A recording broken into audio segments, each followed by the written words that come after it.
We're joined by Dan Jackson, head football coach. Oh, look at my man. For your South Dakota State Jackrabbits. Coach, what's going on? I'm doing great. Sorry I was a couple minutes late. I was watching the boys run today. So conditioning this morning.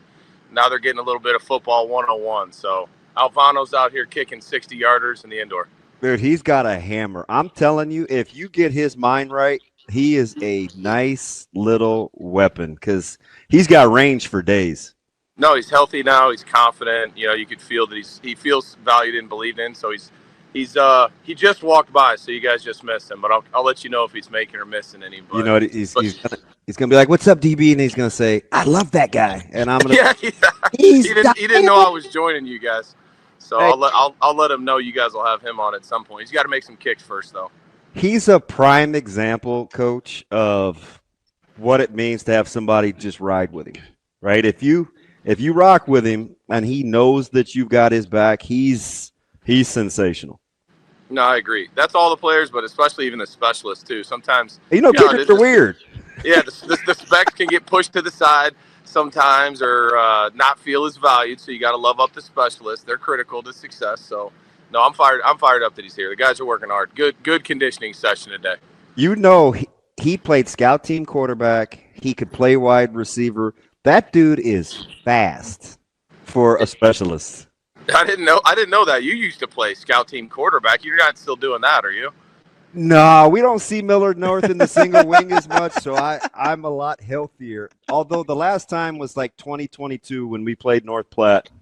I got ran over by Bo Ryan. That was about sent me into retirement. I used to feel bad for our players, man. You just crushed their confidence. They couldn't get you.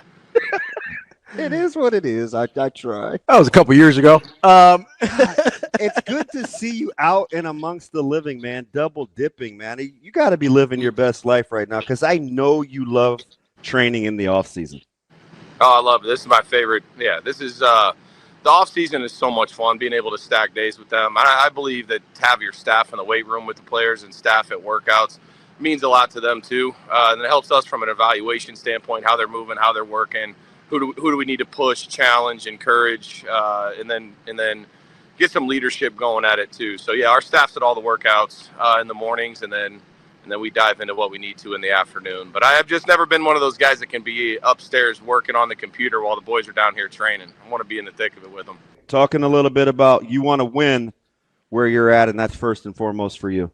Yeah, you want to win, and then, it's just making sure that resource-wise that you're going to be in a situation to do that, whichever league that you're in. And then the last thing I would say on that, guys, is college football is not done realigning. I could see FBS teams moving to FCS for resource standpoints. I could see more FBS teams making some moves. And then I could also see a world where the top 40 or 50 schools are playing for a different championship, and there's a group of 6 national title, and that would be where we would want to live. Hey, let me ask you something. Just knowing your personality, how nimble have you had to become navigating this thing versus how nimble are you that because you've learned to be that way? Yeah, I think what I've learned is you better stay on your toes, and you better be able to adjust and adapt and not let it frustrate you. And then this past year, I've learned it at a really high level. I've put it into effect, I guess. I mean, I feel like every day sometimes being a head coach is putting out a fire every 2 hours, that you didn't know was going to start. So, and there could be big fires and small ones, but I think I've actually enjoyed that and finding solutions and being able to think ahead to part of being nimble, as you mentioned. Damon is trying to, what's going to happen in 6 months, what's going to happen in a year, 2 years. And having some anticipation, whether it's at your university and program or just with how college football has changed. You can see that the guys that have stayed on their toes and adapted are going to be able to have some success. And there's some guys that's a bigger challenge for or choosing not to do it. And I know you think the world of him, but how much of it has to do with the fact you have such a good relationship and you trust your athletic director the way you do? That's critical. I talk to Justin every day. Yeah. And he's in the thick of it. We don't have I don't have a deputy AD working with football. Our athletic director is the one that's hands-on with football in every way. So, there's not one thing that goes on on in our program that he doesn't want to know about, help with, and help build. And then there hasn't been many things that Justin's done that haven't worked out. I mean, he's got a pretty great track record, and then him being here for as long as he's been is impressive too. His consistency, he's kind of seen it all. I tell you what, man, cost of live or a living arrangement and some groceries, man. I'd work for cheap, man, to be that deputy. I'd be the best in the business for very, very low amounts of peanuts. So, yeah, Brookings community would bring you in too. You would have to pay for nothing, man. That's what our coaches get: free coffee, free haircuts. Some people want raises. I get the coaches free coffee, free haircuts, free lunches, and a gym membership, man. You know, ooh, the gym membership. Now we're talking. Yeah, they embrace the staff. Yeah, I got a hot yoga studio, Be Well, that would take you in for free. So, no, man, I'm thinking more chief of staff. I'll always trade for budgeted items. Oh, yeah, no doubt. I'm thinking more chief of staff, though. That way we could just we got offices next to each other. That sounds like a dream. Yeah, let's get it. Didn't know that hot yoga was a budgeted item for you there, DB. Listen, I just like to be fit, man. You see the So you're navigating this landscape. You're waiting on a couple of things roster-wise. You're trying to understand how money is going to be allocated. How much of your day do you get to just do ball? Very little right now. Now I'm trying to. This season, I'm putting in all this legwork now until spring ball to make sure that during spring ball I can just fully lock in and engage. And the big thing with me is I want to make sure that our team has a clear identity. And sometimes as a coordinator or an assistant coach, you're worried about a position room's identity or side of ball. But for us to win a national championship and find our highest level, I've got to make sure that I'm the driver of how all three phases of the game work together. So spring ball, I'm going to really invest in the offense. I'm going to be in every offensive meeting. I'm going to be helping them script and game plan and try to, push the defense every day. And then when spring ball's over, then I'm going to dive fully in on the defense. I feel like we've got that in a solid spot now.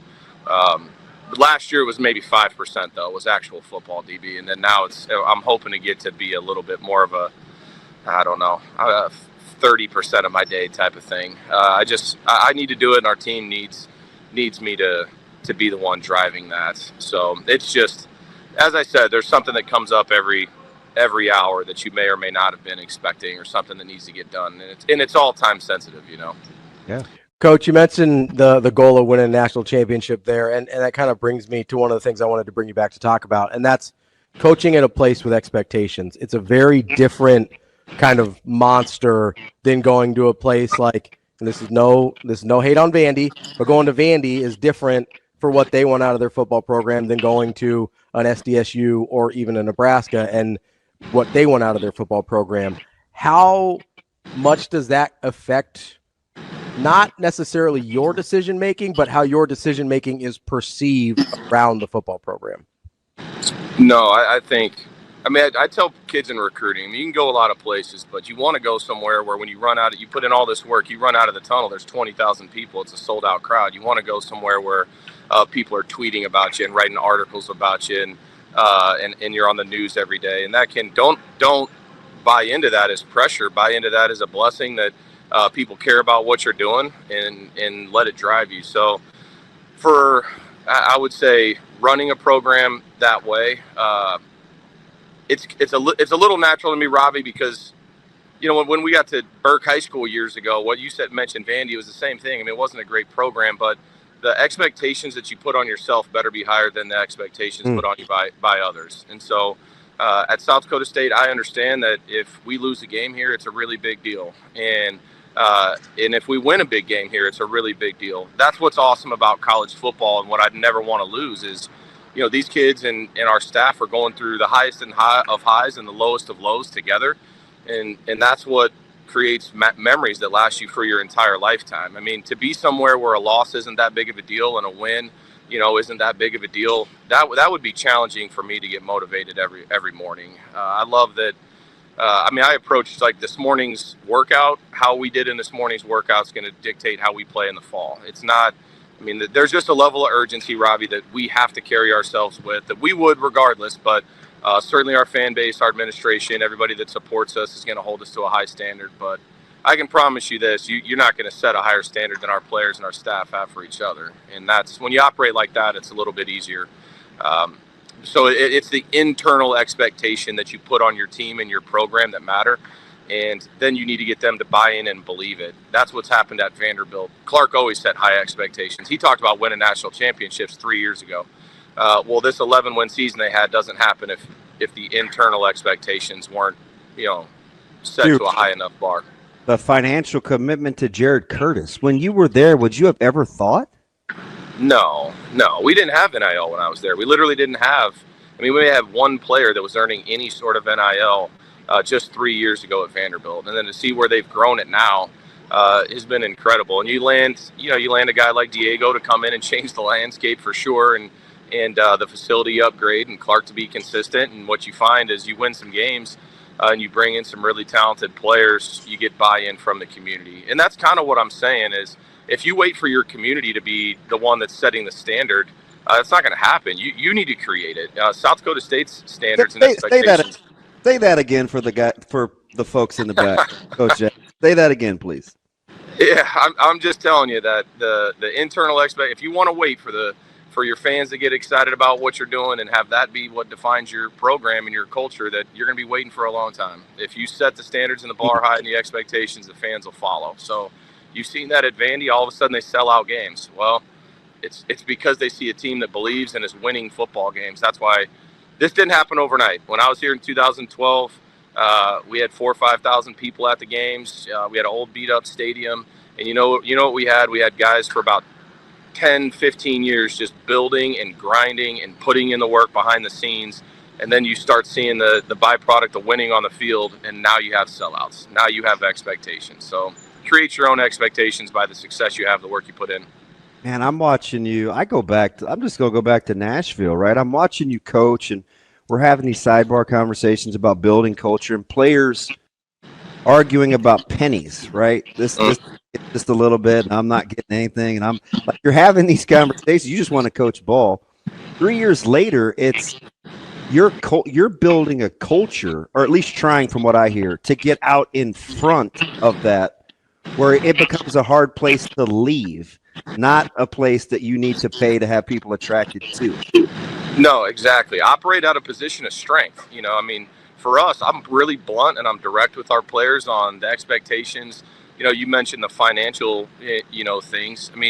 The one thing our players don't question is that, because they understand this is a meritocracy just like the world. So nobody's surprised that you have to produce to earn NIL money at South Dakota State, or you need to produce to get your face on a billboard on I-29, or you got to produce to have people, interested in what you're doing. They understand that. So you come in, you work, you earn everything that you get, and when you earn it, nobody will treat you better. Nobody will fight harder to reward you for that than I will. And so, our locker room, these guys are going to be talking about how hard the workout was and what classes they got and who's coming back for extra work in the indoor later, and who wants to watch some more film. And our guys are worried about that. They understand that if they produce and they put in the work, they're going to get taken care of to the best of my ability. And then people respect that and love it. And if they see themselves getting better and pushed and challenged, then they stay with you too. So, it is a blessing to come work with these guys. There's not a better group of guys to coach than what we have here, and that's going to be the goal, to always keep it that way. Coach, so you talk about trying to set this culture and guys that kind of have the mindset of like, hey, everything's a meritocracy, you got to go out and earn it. How much of that do you find is, hey, I got to recruit some guys that's just how they're wired, versus, hey, I can mold certain guys and teach them to believe a certain way? I'll be honest with you. I think it's really hard. We get these guys at 18, and you can definitely, and it's something I'm passionate about, is improve and change somebody's life for the better through challenging them and mentoring them and being truthful with them. But, you have to recruit somebody that's also, Coach Stig would say, has a heart of good soil, somebody that's going to take the coaching and be mentored. And I want guys that want feedback, desire feedback, want a coach that's hard on them and critical of them and isn't going to be sensitive. So if you recruit guys that are open to feedback and they're going to take it as constructive, and they're going to look at the harder coach is on me, that's actually a byproduct of how much he loves me. That he's showing me how much he loves me by how hard he is on me. And when you recruit those type of players, then you're able to mold them, Ravi. But if you're going to recruit guys that don't like feedback or very defensive or sensitive, to coaching, then it's nearly impossible to mold them. So this has been built over time. This isn't something that I just came here and I'm trying to take it further than it's ever been. But our players actually understand this type of mindset because it's what's been here before. One of the things I would consider, just from experience, is strength, and I know you have it because we were together basically, is whether you were driving or I was driving. How applicable is it in 2026 that, like in 2008, we're trying to get kids to play, to love the game, to balance family dynamics and what's going on in their personal life, to make sure that the field is a place of peace where it's not an extension of that, right? I know you still kind of recruit like that, but it started in its roots with players significantly younger than what you're dealing with now. Is the blueprint roughly the same 12 years later? Or it's the same. You gotta later. I told you guys last time, love of football and competitiveness are guys that we're looking for, but you're right. When somebody loves what they're doing and it brings them joy, then this is where they want to be during a hard day or a tough day. They know they can come into your office and talk about it, but our blueprint is going to be when you step across the white lines, everything that we're doing is focused, and it is focused on improvement, and it is focused on challenging and confronting, and it is that's where it turns into like their sanctuary. I think that's got to be the blueprint, DB. Football's become now another stressor for somebody that already may have a ton of stress in their life, whether it's financial stress or pressure or pressure to perform or making the NFL or what other people think about me or say about me on social media if I drop a pass or miss a tackle. So what used to be a world of happiness and peace and joy for players, now if you're not fostering the right type of locker room and environment for them to be in, it's another stressor, where for us, I want this to be the happiest place that they're at. And, how do you see that? It manifests, and I see it coming out every day on how many guys are just back here. They go to class. We had guys going to class yesterday and coming back to get more core work in the weight room or more field work in the indoor, catch jugs machines or whatever it may be. So, here, I think that's another reason why our players stay is they're not looking for a job, and they're not looking for to be treated like an employee. They're still looking for, to be fulfilled by the love of the game. And also the locker room that you're in and the people that you're surrounded by, make it enjoyable. And I can't tell you how many kids are even in our offices all the time, whatever it's making a peanut butter and jelly sandwich or just checking in on their coach. I think you can see that culture every day by how often your players are around and want to be around. Coach, so I've got this thing in my head, right? So you've probably had this situation play out with the transfer portal and being a high-profile FCS program. I'm sure you have had guys of a talent level that is just not accessible to you coming out of high school want to come to your program at some point. How hard is it, if their mentality is not what you're talking about, to say no to that level of talent if it's not matched up with what you think they can be from a culture standpoint? Because, I see you smiling there. This is a thing that gets a lot of coaches. It does. It's not hard for me, but it is hard for – I am never going to buy in to there's really talented player maybe that's out there, and if you have evidence that person doesn't fit your culture, it's nothing personal on that player. I just don't see the value in that, and I will never buy into that there's not another kid out there that has the same talent level but does fit.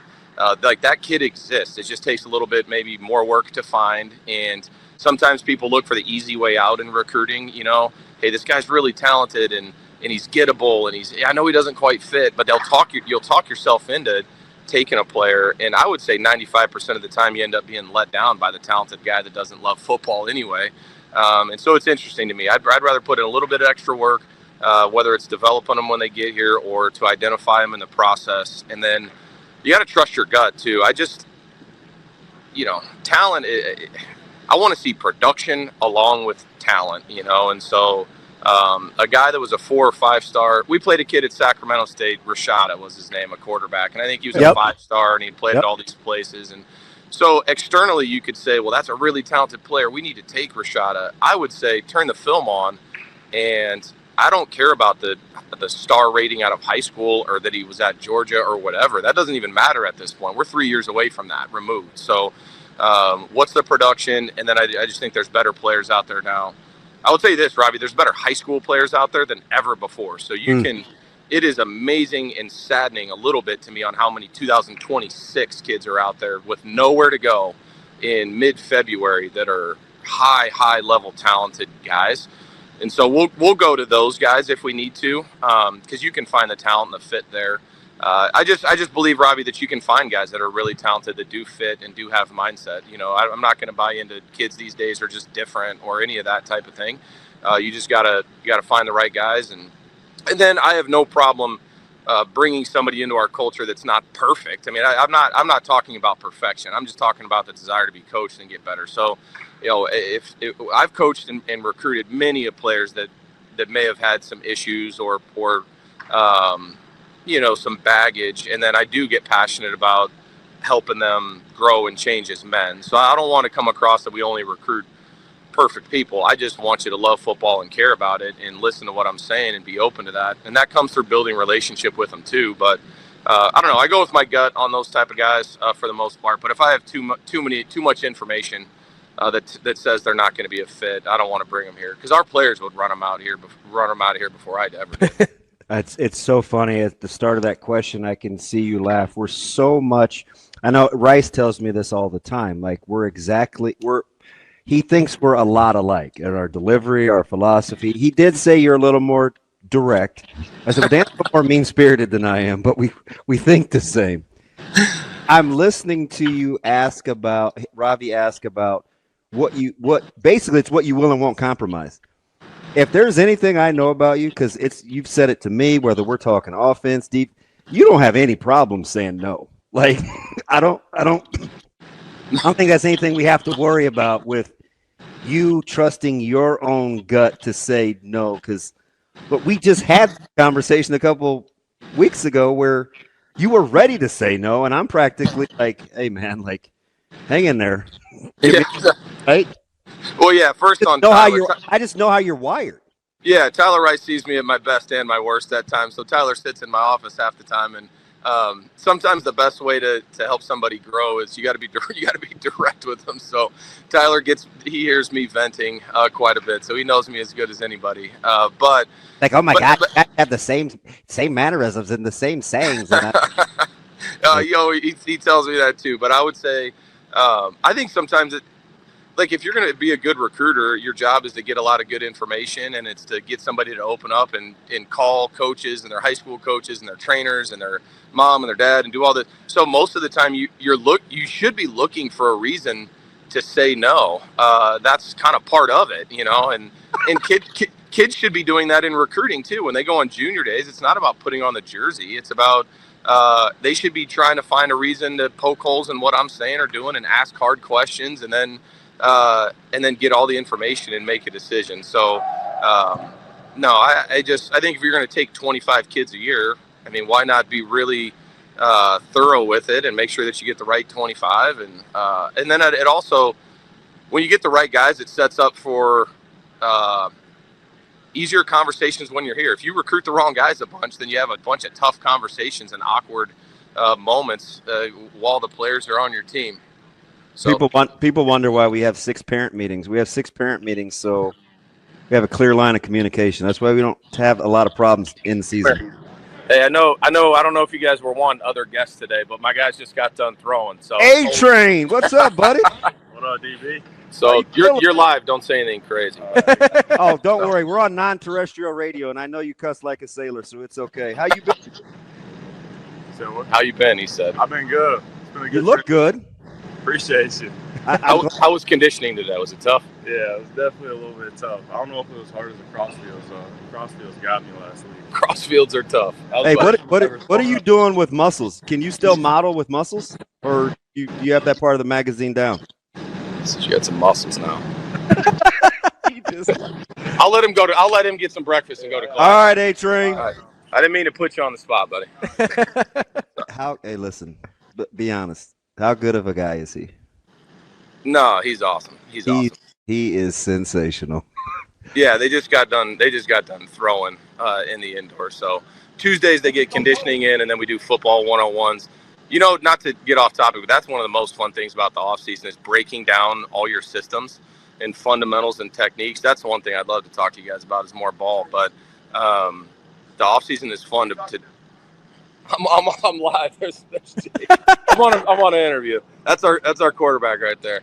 Say what's up. You're on TV. So what's up, big guy? How's it going? Hey, Chase Mason's our starting quarterback here. He's pretty special one. So yeah, NFL bound Chase Mason. Did you get the ruling?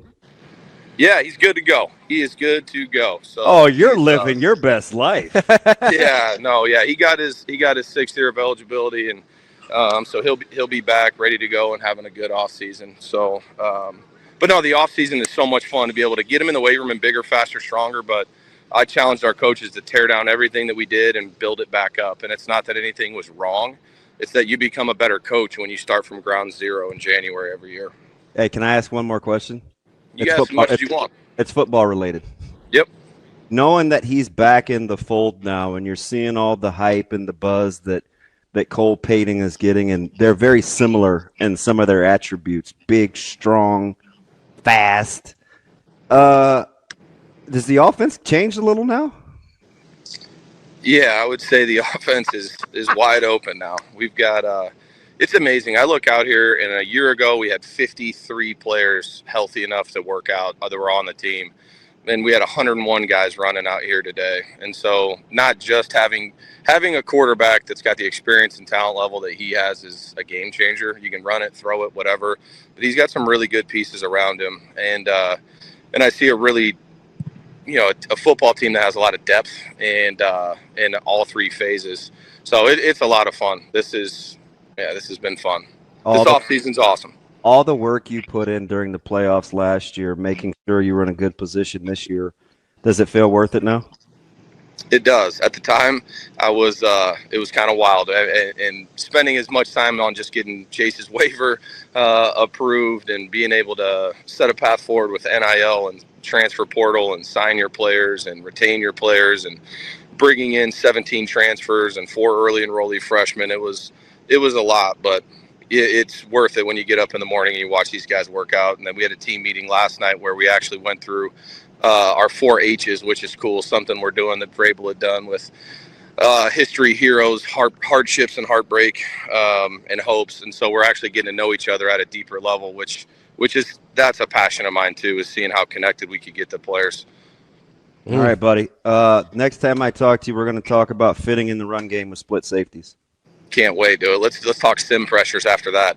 Hey, sorry for being a little bit disjointed and having some of the guys pop on there, but no, it's good. It's good, man. Always appreciate your time. All right, see you guys. Hey, Coach.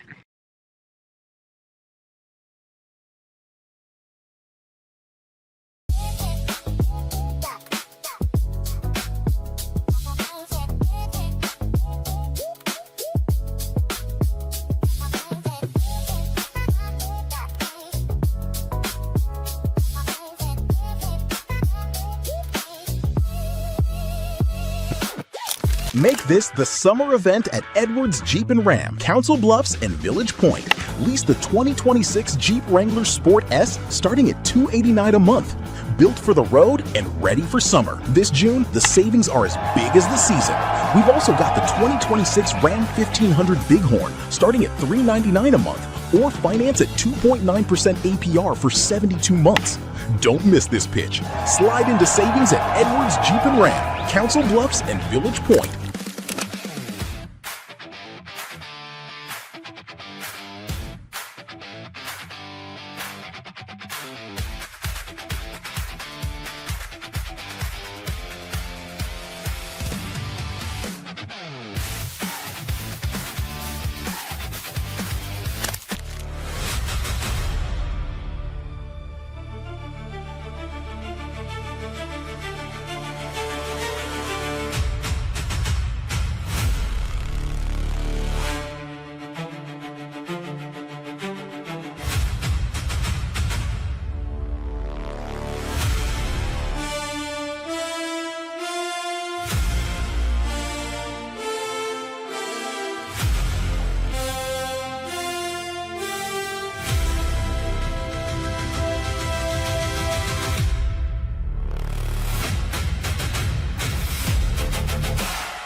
It's time to slide into savings at Edwards Chevrolet. Lease the 2026 Chevy Trax LT for just $349 a month. $0 down with your first payment due at signing. 2 great Chevys, one big June event. Slide into a 2026 Chevy Equinox LT for just $399 a month. $0 down with your first payment due at signing. Get to Edwards Chevrolet today. Together, let's drive.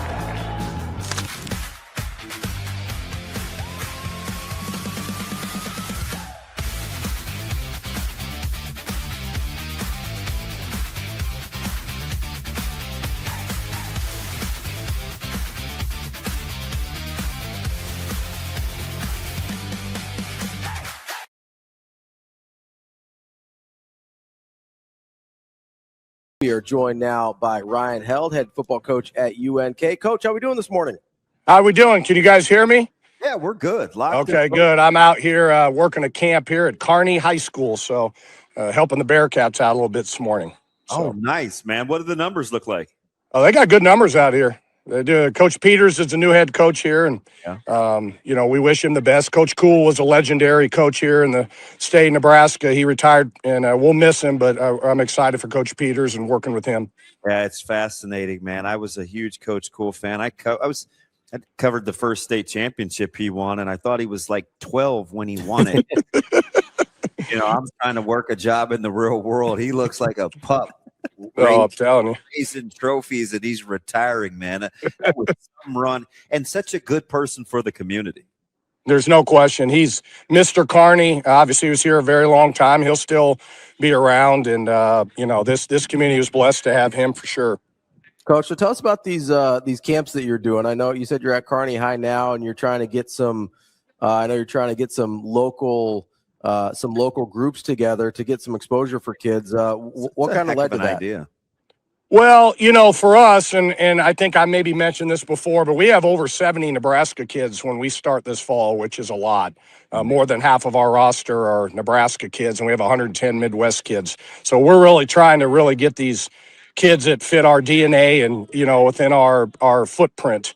On Monday, we'll be at Millard South, June 1st, and, what we thought we could do, because, when kids go to camps, the mega camp's not a new thing. There's been a million of them, but for these Nebraska kids and regional kids, we thought, all right, well, normally we do it just us. Let's invite Midland, Concordia, Nebraska Wesleyan, Doane. So when a kid comes, maybe we don't think he fits us, but he's got 4 or 5 other coaches that are going to watch him. So now you're going to get multiple exposures, obviously. And, we want to help our Nebraska kids out and give them as much exposure. And we want to help our in-state colleges as much as we can, help that and partner, because, we're all in this trying to help kids. If you're in it for the right reasons, I'm not worried about somebody else wants to go somebody else. That's recruiting. That's the way it is. Yeah, I love the philosophy, and I think that's what's endeared you to a lot of the guys that I know that are at Kearney. Number one, straightforward. Number two, pretty other-centered when it comes to it being about young people. Been a pleasant surprise working with other coaches that there's still some good, right, where it's like, hey, it's not always just about us. If we start thinking outside the scope, it's going to pay dividends. Well, there's no doubt. And what are we trying to do? We're always going to start in-state. Well, let's help our in-state kids out, let's start at home, whether it's Omaha, Lincoln, or wherever. It doesn't matter. We're going to do a Lincoln one later on in July. But, let's get as many kids as we can to get them exposure. And what's better than working these camps? Because we will do individual as part of the camp. So these kids will get to work with us at UNK. So these kids get to see how we coach. And then the other coaches get to watch. And so they get the good evaluation. We'll test them as well. But I just think it's a win-win for everybody. If I'm an Omaha kid, I'm coming if I have any aspirations of playing at the next level. Coach, is you mentioned there, I know we talked about this before, about how much of your roster is local, 70 Nebraska kids. Like, when you started out at UNK, was that an intentional thing, or did you just kind of find yourself gravitating towards the kids that Nebraska was producing? Well, I mean, obviously, I have a endearment for the Nebraska kids, having played at Nebraska and coached at Nebraska. So, I mean, there's always that. But these kids are good players, and they're kids that want to come to work. They want to get an education. And in this world of the transfer portal world, I want these kids that want to come be a part of our program. We play in a great conference. They want to develop. And, then we can keep kids 3, 4, 5 years. If you're just a bunch of mercenaries from, far, far away, these kids aren't going to stay. I mean, Kearney's a great place, but it's not, Orlando, Florida. And that's what we got to do. And I look at the teams that have won, right, guys, in the region, South Dakota State, right, North Dakota State. Well, what's their footprint? What's their DNA? Well, they get kids within 5 or 6 hours, and those kids stay and develop. We just have to be a program of development. We have great coaches in the state of Nebraska, and we want to take their kids and help them become their best version. Yeah, it's fascinating because, what I hear, at least in the metro, and maybe people just say nice things to me because they know how much I respect you, but your peer recruiting, like guys that you've recruited that are from the area, say a lot of good things about the recruiting style and what happens when they get there. Have you noticed that it's like, when you do right by kids, they tell other kids, because we already know that from a coaching standpoint, your credentials are proven. Well, again, Damon, it comes down to what is your why? And, if your why is hopefully for the right reasons to help kids, that's your starting point. What's your mission statement? And, we needed to build the relationship with these Nebraska coaches. I want these coaches to feel confident if they send a kid to Kearney that we're going to take care of him. Not that we're perfect and we can't make everybody succeed, because it comes down to the kid as well. But, I think if you have a culture, which we've worked really hard getting our culture, and culture is such a overused word, I know, but a culture where guys want to come and get a degree and play great football and develop and help us, we help them. It's a win-win situation, but you got to hold people to the standard, and we got to stick to our processes, which, we are. And, we start workouts on Monday with our guys. And you remember, Damon, the old summer days, Boyd Epley and Mike Arthur and all them getting us out there. I mean, that's Coach Osborne used to say, when the summer was over, our season's been decided. We just haven't played the games. And so you want to have as many kids as you can. And those Nebraska kids are going to be here, and the Midwest kids. And like I said, we got to get the right out-of-staters that want to be here. It's interesting because you're getting, collabing with the other area coaches. You get the sense that the sentiment is same. There's a lot of familiarity. I know a lot of you guys know one another. How long did the idea take to come about? Or was it just like, yep, I see it, count us in? Yeah, I mean, I think this is the first year we've done it. So, we reached out to, example, Jeff Jamrog. We've all known Jeff for a long time. He's done a great job at Midland. Hey, Jeff, do you want to bring your staff? And here's another opportunity for you to see guys. And then we reached out to other coaches. And, so this year there's 5 or 6. Maybe next year it becomes, 10. We've had other coaches from other states ask if they can come. We've tried to keep it more, in the state of Nebraska, but this thing could blow up to where, Lindenwood has a really good camp where there's a lot of colleges that go there to evaluate those kids. And I'm not trying to make this a Lindenwood, but why not start in the Omaha metro, where huge population, a lot of great players, and then others can come as well, but then you can get evaluated, which again, we're trying to set a platform to help these kids, whether it's with us or with other programs. Coach, you mentioned the camp here in Omaha on Monday. Is that still open for kids that want to participate? It is, yeah. They just go to lopercamp.com, and they can still sign up, register or check-ins at 5:30. We'll be out there ready to go, and we'll be testing them out and then getting in Indy, and they get a lot of work. Like this isn't, we're not trying to make it a money grab, which some of these places do just to get money so the coaches can go to Bermuda and have fun, on the beach. We're trying to help these kids, and then they're going to get work. We're going to put them to work. So how about Rhonda Revelle last night, man? God, I went to bed and onions, man. Onions. I love that, Coach.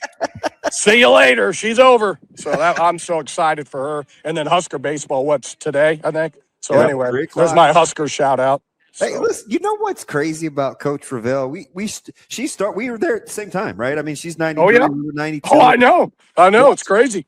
Watching her growth and evolution and just how her play, it's quietly, because we get it. So I say quietly, it's one of the greatest stories. I mean, we're talking year 34, Coach. Like, her growth. It's and how amazing in it's today's incredible. world that someone could stay that long and want to stay that long, right? Because obviously she's had a lot of successes. I don't know if she's, been trying to get poached at some point, but she decided, I'm a Husker through and through the whole, and I'm all in. And here she is reaping the benefits. And I mean, her program, obviously is in great shape. And, I heard her talk about, just these girls just go to work, man. And it was never over. And it was just, she's over. We'll see you. So that was big. Let me ask you something. You've had so many experiences, and was this Tuesday maybe, where I'm listening to these coaches and their meeting, their conference meetings, and that this isn't sustainable. This methodology isn't sustainable. And I keep hearing all this talk about, hey, just finding guys that love football, competitive stamina, this, that, and the other, and, being able to build relationships. It sounds fuddy-duddy and in such a transient, fluid deal. But you got to be telling yourself, if you can make some hay by still good old-fashioned continuing to build relationships, because even guys that are spending millions, Coach Held, are finding out it still boils down to relationships.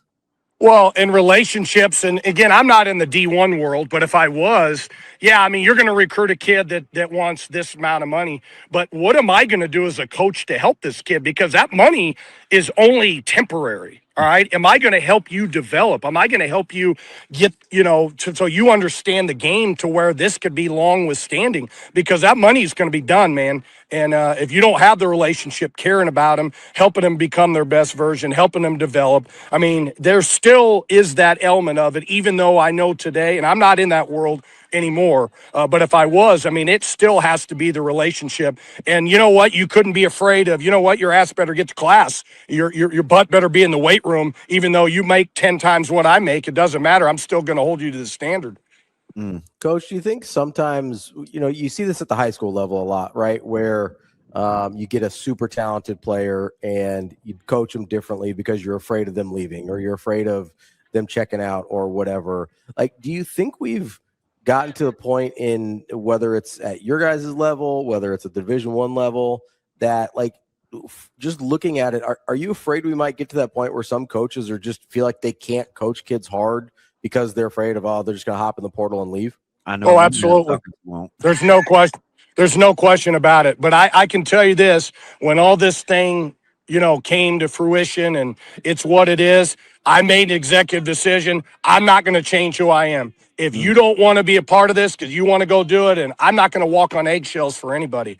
You're a part of this program, and I think that's where coaches got to draw the line and be like, you know what? You can't worry about that kind of stuff. This is the world, live in it. These are the waters, live in it, and you can't worry about that kind of stuff. But, yes, I do believe that coaches will walk on eggshells, and maybe head coaches are like, hey, listen, be a little bit easy on Johnny. I don't want him to get in the portal. Like, screw that.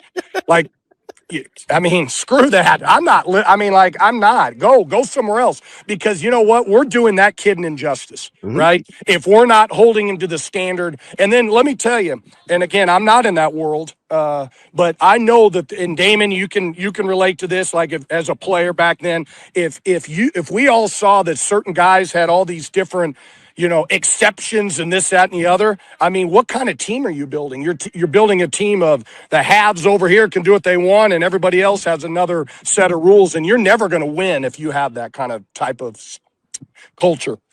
It's just fascinating because, I look at your roster and then how you recruit it. It's so stinking competitive, and you clear it. It has to be intentional, because if guys think that they're going somewhere just because it's not someplace else.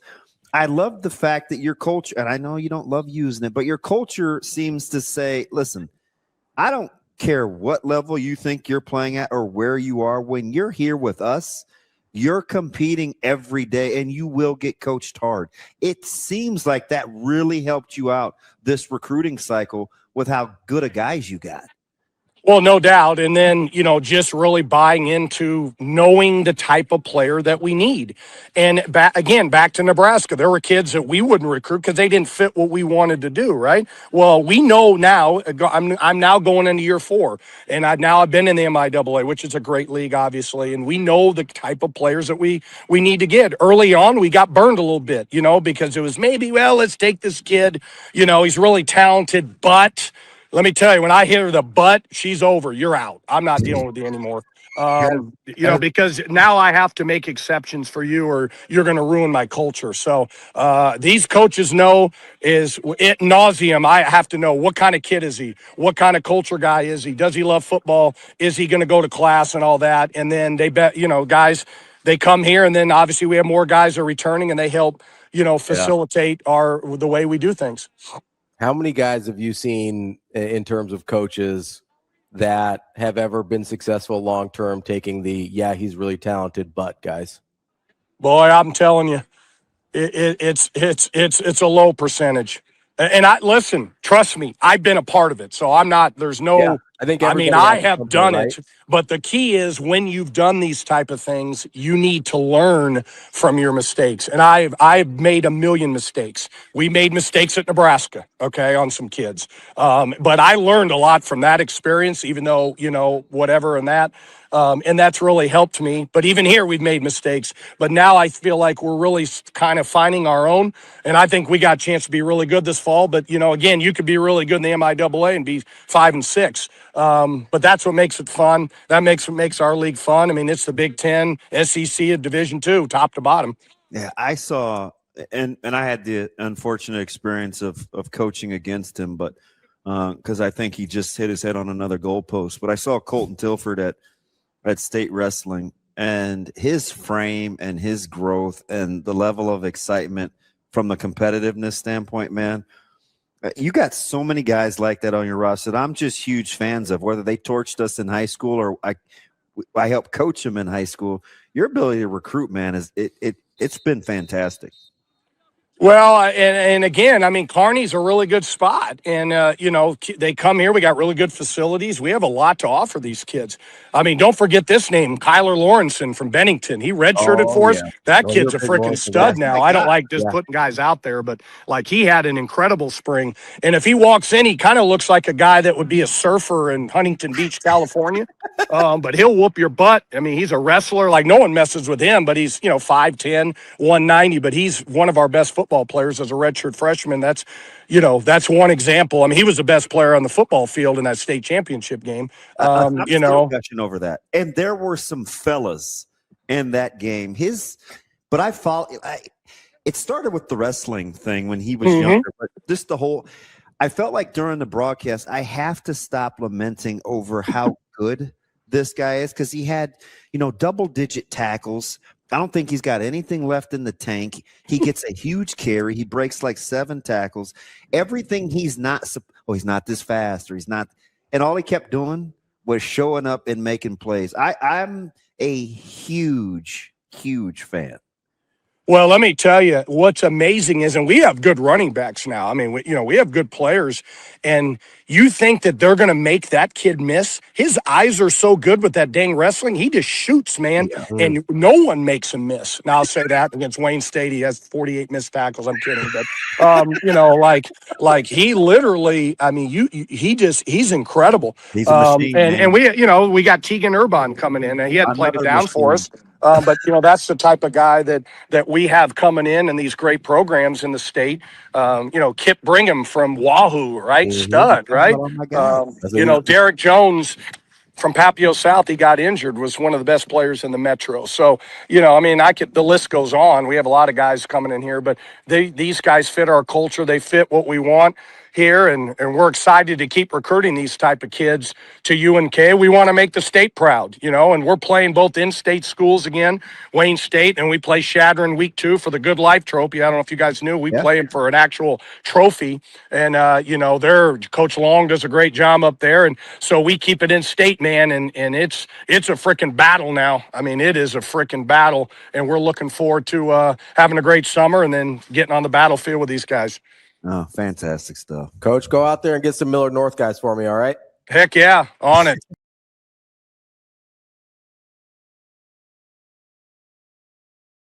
The Kia Summer Sticker Sales event is on at Edwards Kia. Lease the 2026 Kia Sportage Hybrid S all-wheel drive starting at $299 a month. Edwards Kia is on a winning streak. This June, the savings are as big as the season. We've also got the 2027 Kia Telluride S all-wheel drive starting at $469 a month. Don't wait. Slide into savings with the Edwards Kia Summer Sticker Sales event.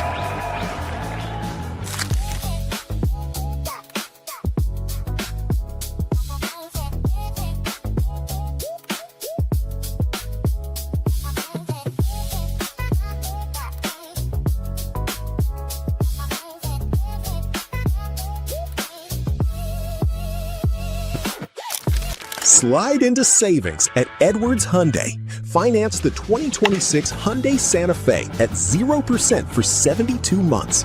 This June, the savings are as big as the season. We've also got the 2026 Hyundai Kona SE all-wheel drive. Sign and drive starting at $287 a month with 0 down. Don't miss this pitch. Slide into savings at Edwards Hyundai.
It's time to slide into savings at Edwards Nissan. Lease the 2026 Nissan Rogue Platinum starting at $379 a month, a platinum lease worth driving home. This June, the savings are as big as the season. We've also got the 2026 Nissan Pathfinder SV starting at $399 a month while supplies last. Don't miss your pitch. Slide into savings at Edwards Nissan.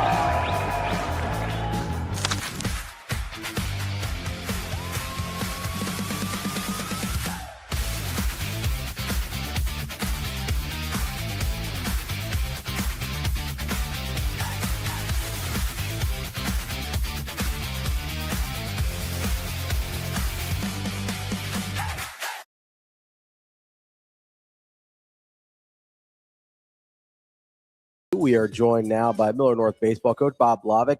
Coach, how are we doing this morning? Doing great. How about you guys? I'm just thankful you're not over me by now. So it's like, gosh, will he say yes? Is he going to be DB'd out here? Like, man, it is good to see you smiling, man. How does it feel?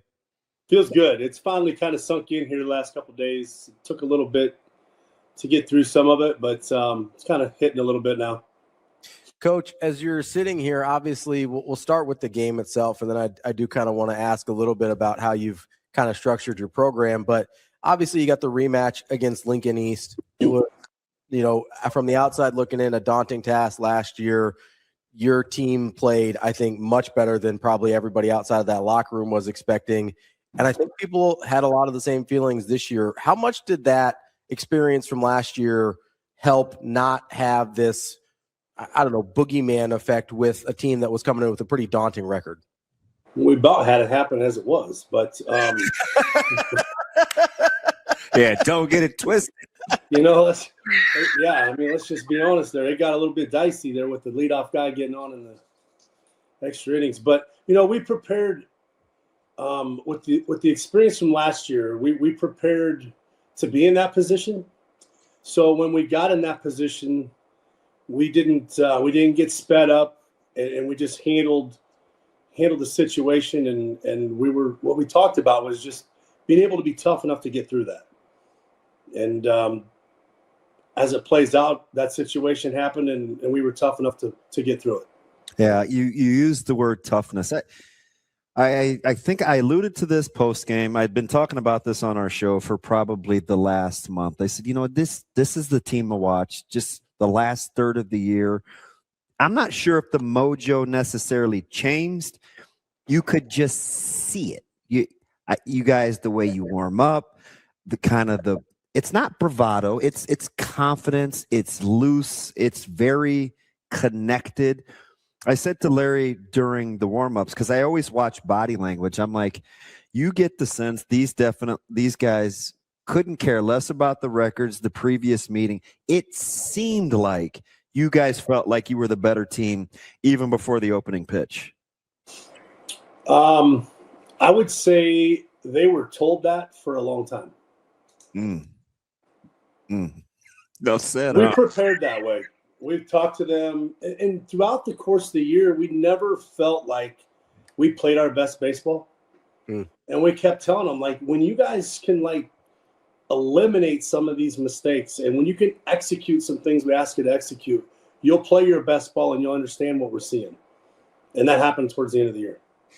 It's just fascinating. I mean, because our listeners, they obviously don't know our history. Like, I've known you for a long, long time. The style, kind of the demeanor, how you approach it.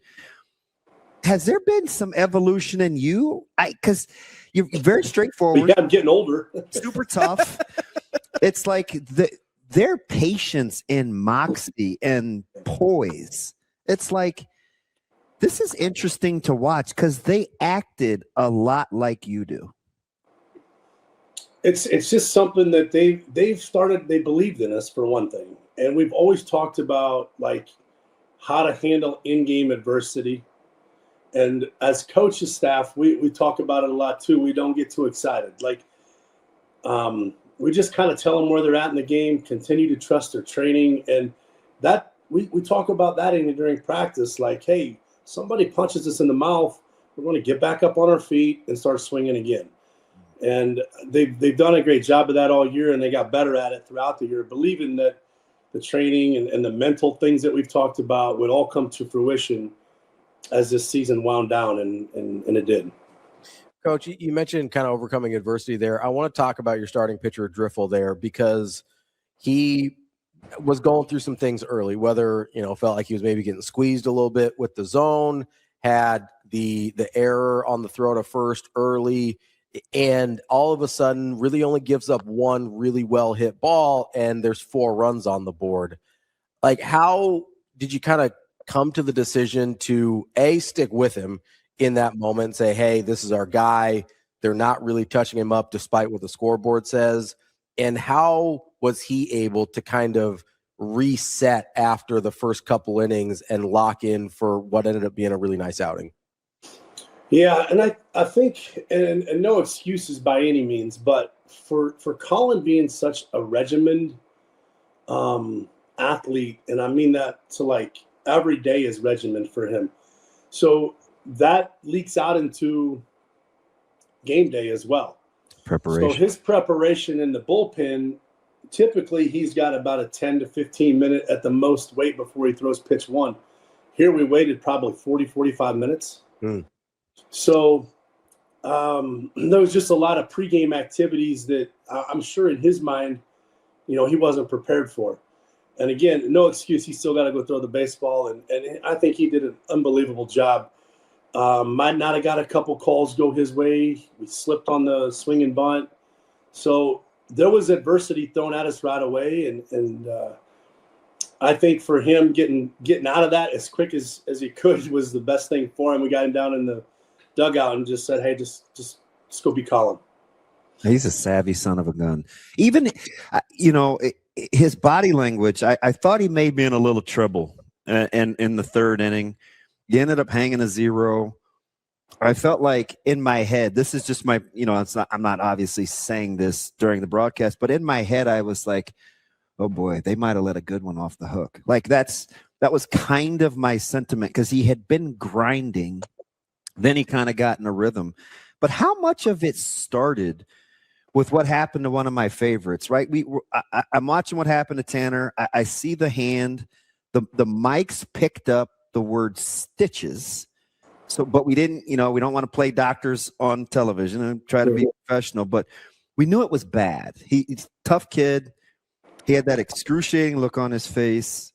How much of that, we took time, we took a couple of breaks, how much of that kind of set the table for your team's mindset? Well, to see Tanner go back out, I mean, he wasn't when it first happened, he's like, Coach, I'm not coming out. Like, well, we didn't have an option there. I mean, he was bleeding. And I mean, you guys could see it, and you couldn't stitch it. A, we didn't have a doctor there to stitch it. B, it would have ripped and been worse anyway. So when he said he wasn't coming out, I think everybody else went, well, this is kind of what we've been talking about. We're going to get tough, and we're going to go grind this thing out and win a state championship. Yeah, first and second, one out. He comes to the plate, and you have him bunt after pinch hitting.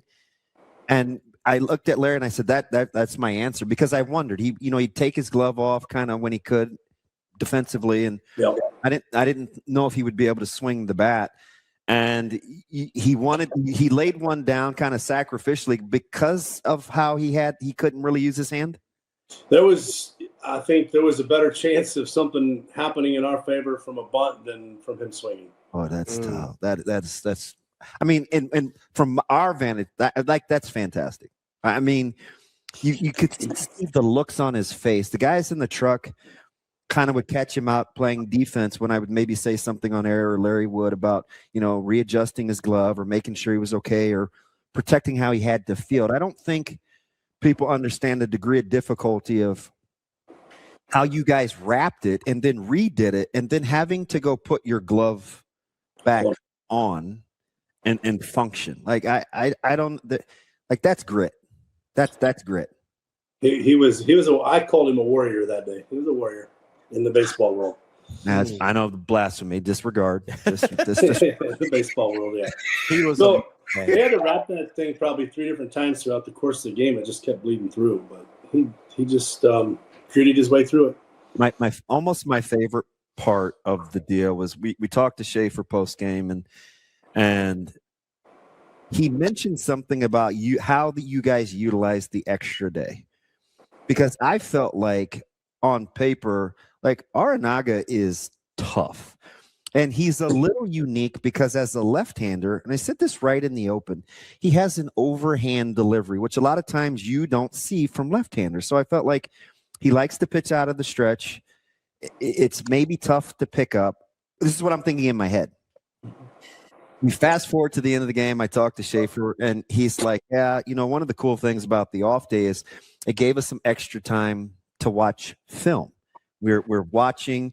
We noticed, hey, listen, he's over the top. Our coaches talked to us about the approach, timing mechanisms. We felt like, because you got such good swings on him early, I was like, wow, their approach to the plate, this is impressive. I'm saying this real time. I didn't know what was behind the scenes that you guys had already prepared for. What'd you see that you were like, okay, we got an extra day. We're going to utilize this productively, and we're going to watch tape. So we pulled some. There's stuff on every kid out there. So we didn't do anything that other people don't do on us. So we pulled some tape out and found some tendencies that we thought we could utilize in our approach, and we did early. And he's just so good, and he did a great job of keeping us off balance. But we found a couple things that we could identify as a pitch coming in from his arm slots, and I don't know that helped or not, but it didn't hurt. Even Mabus's first at bat, he ended up striking out, but he was getting real good looks at it and real good swings. I was like, oh boy, we better settle in for this one. Yeah, I thought he had a good at bat for the result. Even for the result, right? I mean, I felt like he was seeing it well. He just missed. Yeah, and then it played into later when he did find a barrel there later in the game. Oh yeah.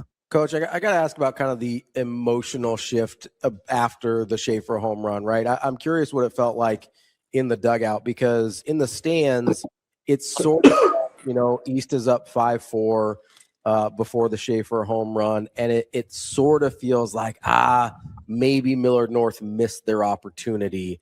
And then all of a sudden, out of nowhere, you just have this absolute missile headed out of the stadium, and it's like, oh, we're back in this thing. Was there an emotional lift there in the dugout the same way that it felt in the stadium? Oh yeah, I mean, it was very apparent. I mean, he kind of knew what he was looking for, and he got what he was looking for, and he put a good swing on it, and he's got a little bit of juice in there, and his humility. I'm walking him through. Because during I think the second at bat, I was like, God, he's a good low ball hitter, right? A lot of times you don't see that from right-handed hitters like that, where he could go get it down in the zone away from him. The single in the first inning let me know he knows what he's doing. He sent that thing right back up the middle. It was a little down and away. He just put a good swing on. I'm like, these guys are seeing it pretty well. I just kind of want to sit back and watch the approaches. That was high-level stuff all game from both teams, man. I don't know. It's such a hard sport. It's, in my opinion, it's the hardest of the true skilled team sports, because you have to manage emotions. There's a lot of downtime. You got to manage failure. It was a well played game for what it was, especially how you guys settled in after all the explosive fireworks early. Yeah. Yeah, and back to Shafe, Noah Grice, who's joined our staff this year, just finished up at UNO, and he's really, really good with the plan and the hitting approach, and talks to our guys all the time about it. You don't have to do too much, and just know what you're looking for and then execute the swing, and that's what Shafe did on that swing. So, God, he sat on that. That thing couldn't have been more than 20 feet high. I know. I kept thinking, you got to get higher. You got to get higher. Well, I mean, we were. I was sitting with one of our reporters, Austin, during the game, and I didn't react. Like I'm a Millard North alum. I'm rooting for you guys, obviously, and not an impartial media member in this situation by any means. But I'm watching this thing, and I basically didn't react at all because I didn't think it had any chance of actually clearing the wall. And then Austin's like, I think that's gonna go. And I just sort of was stunned that it actually made it out. It was an incredible piece of hitting. Last one from me, Coach, and I appreciate it. I don't just knowing your personality, I don't think these are always your favorite things to do. So I appreciate it. But I got to talk about Jax. He misplays the foul ball, and you're thinking, oh shoot, we've just seen the inability to kill the head of the snake. Here comes East again with some of that magic. It gets super hectic, and he's like, yeah, no, I'm going to strike out the side. He had how about him getting control of his spinner early, where that's tough, man. He throws the breaking ball for a first pitch strike, and then all of a sudden it's chaos. I think as a hitter, especially with him being as good a lefty as he is. Yeah, and I mean, he hasn't always been able to land both pitches throughout the course of the year. But I looked at the strikes to walkout ratio. Believe me, I was like, you know what I'm saying? 16 walks for 11 innings pitched. Like, yeah. Well, we got down to the end there. And we're like, we had a couple options, and he came up to us before the game. And he's like, we get in a situation, I want the ball. I'm like, oh boy. Oh, that's awesome. Short leash, short leash. So, he was able to land that curveball, and then he throws 93, 94 from the left side from way up top. And, it's a different look. I think I call it is so unprofessional, but I was so enamored as a former player. I was like, oh, that's just unfair. Yeah. When he threw the first pitch breaking ball and then comes back with just unleaded at the numbers, I'm thinking, oh, this could get tough. Yeah, he might not have been trying to mix up his locations, but it just turned out that way. Well, hey, we'll take it however it happened. Coach, we appreciate your time. I appreciate you bringing a state title back to good old Millard North, and we'll hopefully talk again this time next year. I'm proud of you, bud. Well done. Thank you, guys. Appreciate you.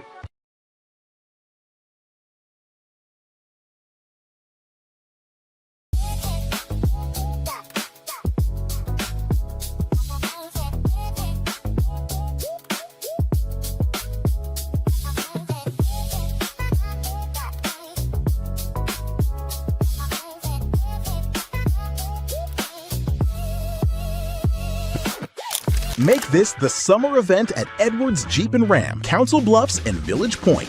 Lease the 2026 Jeep Wrangler Sport S starting at $289 a month.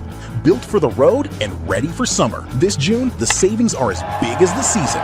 We've also got the 2026 Ram 1500 Bighorn starting at $399 a month, or finance at 2.9% APR for 72 months. Don't miss this pitch. Slide into savings at Edwards Jeep and Ram, Council Bluffs and Village Point.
It's time to slide into savings at Edwards Chevrolet. Lease the 2026 Chevy Trax LT for just $349 a month. $0 down with your first payment due at signing. 2 great Chevys, one big June event. Slide into a 2026 Chevy Equinox LT for just $399 a month. $0 down with your first payment due at signing. Get to Edwards Chevrolet today. Together, let's drive.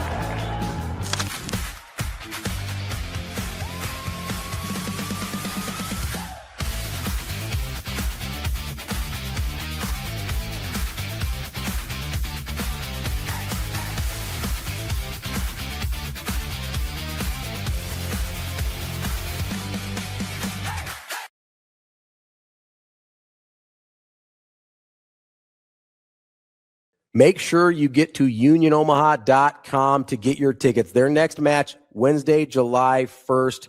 It's presented by Nebraska Medicine. It's their Stars, Stripes, and Soccer game against AV Alta FC. Union Omaha is where it's at. 7 p.m., Morrison Stadium for the Stars, Stripes, and Soccer match on Wednesday, July 1st. Get to unionomaha.com for your tickets. We are joined now by Damon Day, the head coach of Skutt Baseball. Coach, how are we doing this morning? Good morning, gentlemen. Good morning. Thanks for having me. Oh, thanks for saying yes. Just knowing you this long, I was afraid to be the one to reach out, so we had Austin do it. I was like, I don't know, man. Those in games, I don't think he enjoys the media. We'll figure it out. Yeah.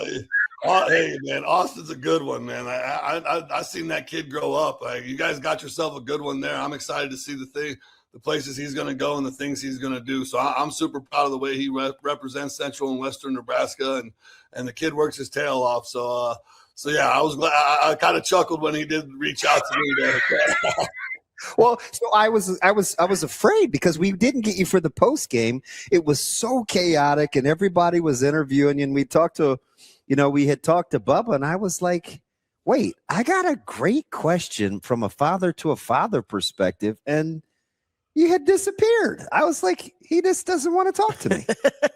Well, I would probably say, based upon my post-game behavior, which I'm obviously not extraordinarily proud of, or probably wasn't my finest moment, it was probably a good thing that we didn't get that interview in. And so, yeah, it probably was good timing.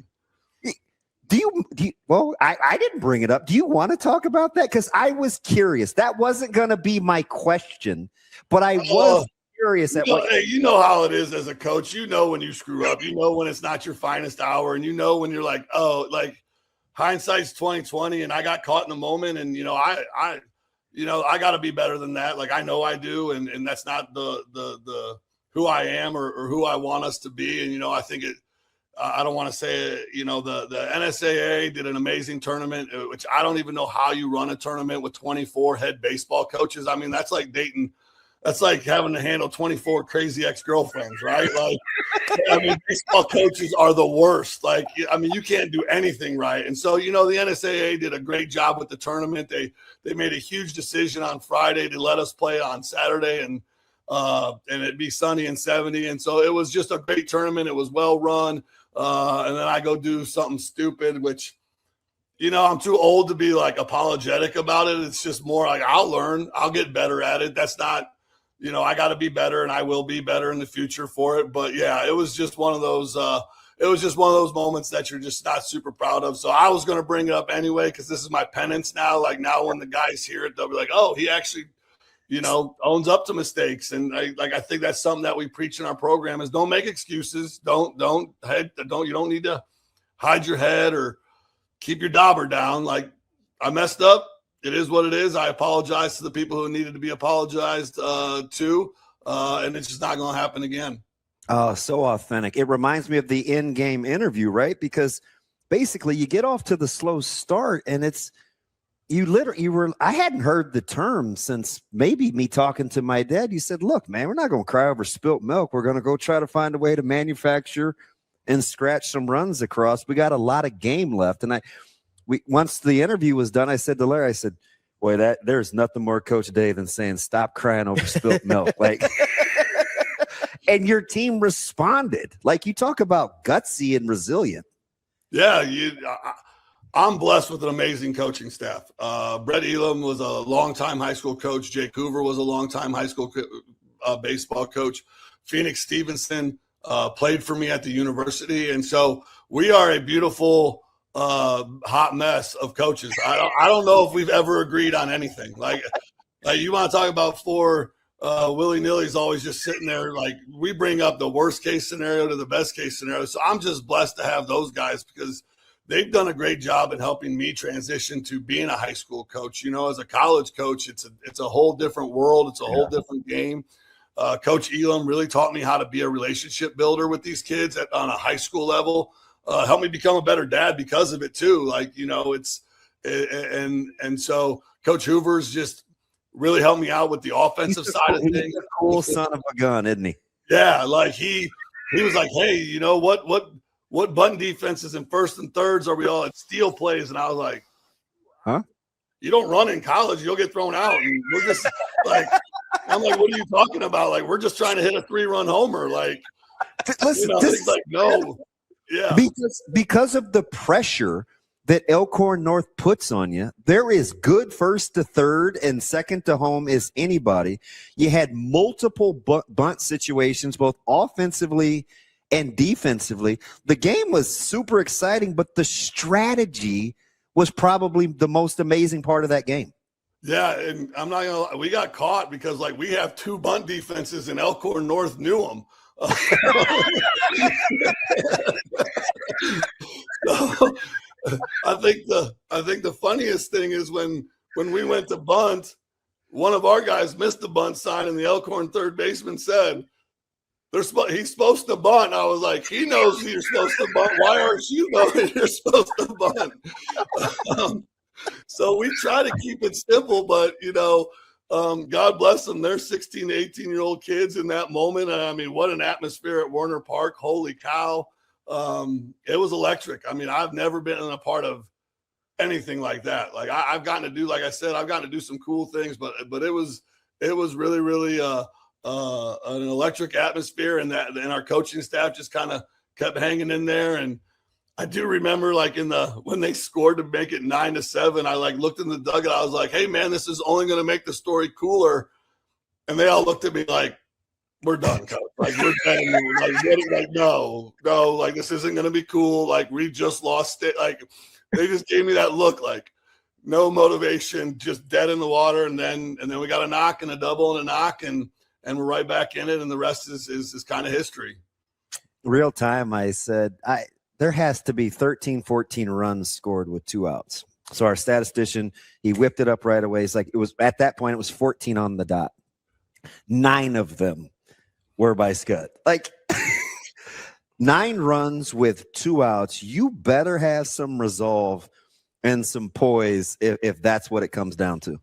Yeah, and that last inning, I even told our hitters in the bottom of the 7th, I was like, hey, let's take some pitches and let's let them feel the moment a little bit. And we go first pitch.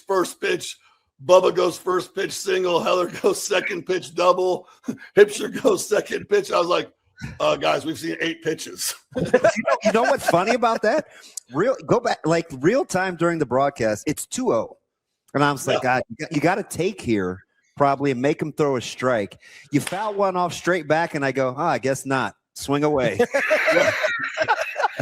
Well, he had the take sign, and we don't use the take sign.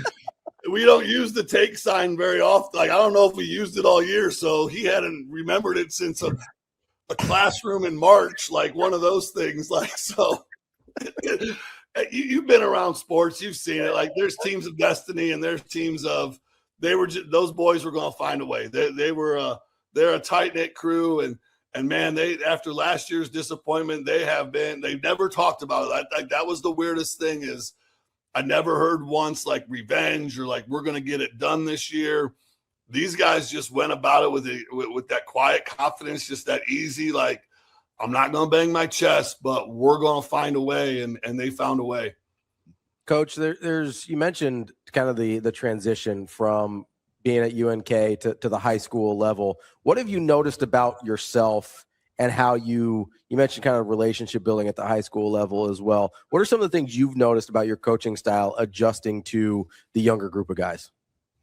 Oh man, the one that they've taught me more than I could ever teach them, honestly. Like just about empathy and what they're dealing with in this modern world. And like some people were like, man, I've never seen that emotion. That amount of emotion from Bubba or your guys. And I was like, have you seen social media? Have you seen and so it's a crazy thing. And so I went from a very transactional college baseball coach where, you hit 350, you get to play. Oh, you don't hit, you're sitting today. Like I went from it's all about production to, hey man, what do you need today? Like that's all we kind of talked about as our coaching staff is really more like, what do these kids need? And I remember I came in the very first day at Skutt and I was fire and brimstone. Like we're wearing the plain unis, all black shoes, like no colored batting gloves. Style.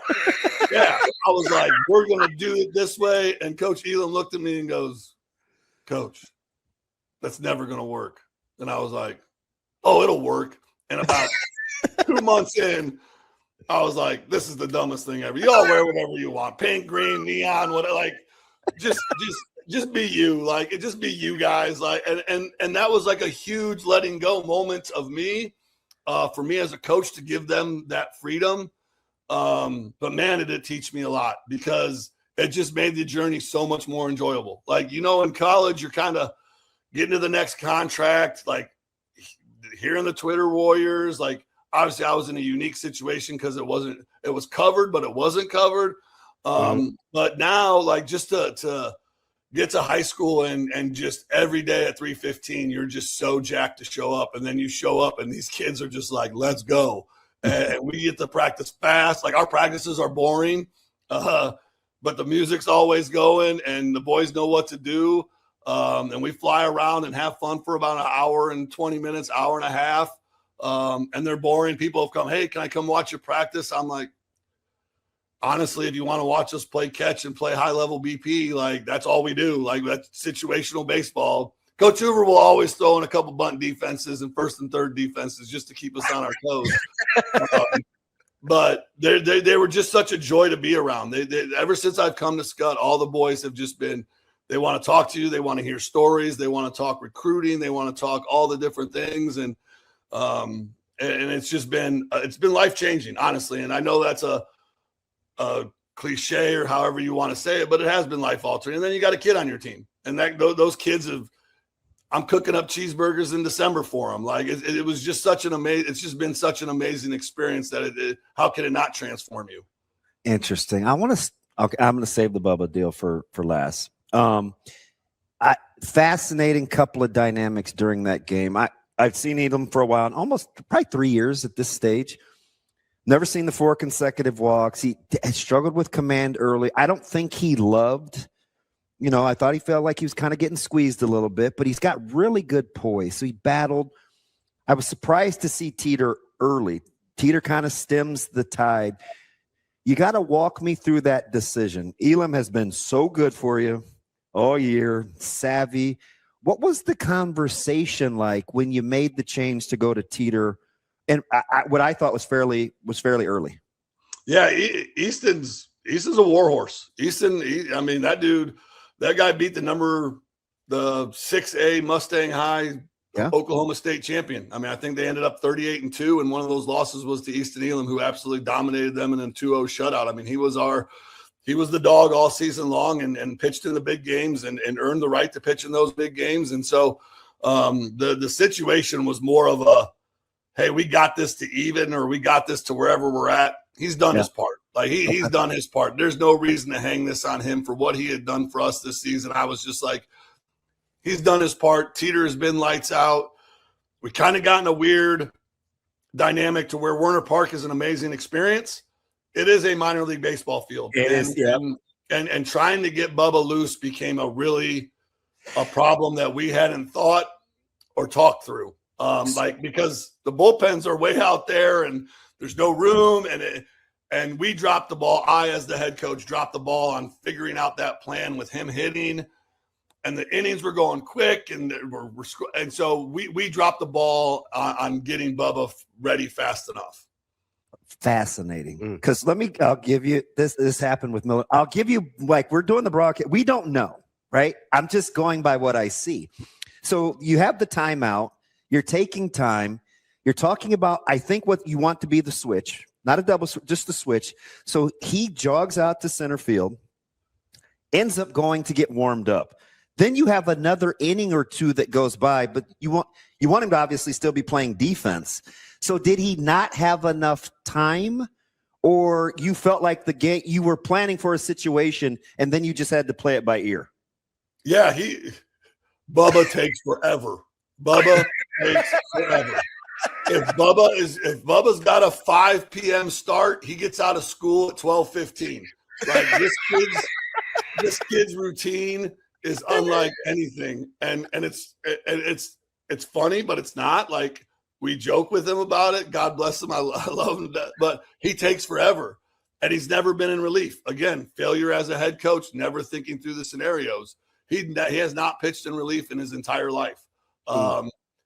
And so there was just that, literally, like, I don't know what I'm doing. I'm just down here chucking. And then finally my assistant coach is like, if he gets you off the hook and we score, I'm putting him in. Coach Tim Sharman, who was out in the bullpen, he's like, because he is pumped up, and he is not going to talk to you if he does not go in. And I was like, all right, because he already gave me the death stare like 3 times. We thought we were going to see him the inning previous, and I said out loud, I said, well, they still have Day that they can go to, and you got another inning out of Teeter. So I was thinking you were going to go to him a little earlier too. Yeah, pretty much everybody but me. Yeah, I failed, miss. Like, it was, as a coach, you're just like, I'm gonna, like, when we were down to our last out, I'm sitting in the third base coach's box going, yeah, you're gonna go down as the biggest idiot in the history of high school baseball, because everyone's gonna be like, oh, did Bubba lose? No, Bubba didn't pitch. And I was just, that just kept going over and over in my head. But my boys, that's why they're my boys, right? They, like, we got coach. We're gonna save him from history. Like, we're gonna get him done. We're gonna save him, and he did. And then Bubba came in the 8th, and I ain't never seen him act like that. But let it burn, baby. Like, heck yeah, like let it ride. God, he was shoving too. Okay, so last one up, because this is what I was going to ask you after the game, because I've kind of been through a very similar situation with Caleb, but I didn't have the analogy. I'm watching the at bat. You had a chance to break it open early, or at least get back even. First and second, no outs. He gets the infield pop up, right? He had taken really good at bats. I felt like he was seeing it pretty well. Didn't even give you the inkling that he was off balance, right? He was take, very patient. He gets the infield pop up. You had a chance. I watched your body language, right? You're just coaching. You're in the moment. You gave the clap. Hey, let's move on. The very next time he sacks, and I'm thinking, oh gosh, like, I wonder how those dynamics work. Like, that would be like me telling Caleb or Mike, like, hey, fair catch, or, take a knee, right? Like, so that dynamic was interesting. Then there's the pitching thing, which I don't know until you just explained it. Then he comes back and he gets the game winner. I asked him about the initial at-bats, the walk, then the sack, and he, without batting an eye, Coach, he says, look, that's what we talk about all the time. Unselfish. Just do what you're asked to do. Not once did he say, well, it made me feel like this. But the reality of it is you two have to go home together. Right? Like, everybody can say the good answers, and it was very thought-provoking, but I'm like, yeah. I said, but we've had to take that car ride home, or we've had to sit at the dinner table. The dynamic is fascinating. And I almost sometimes think it's a little easier if your kid isn't very good.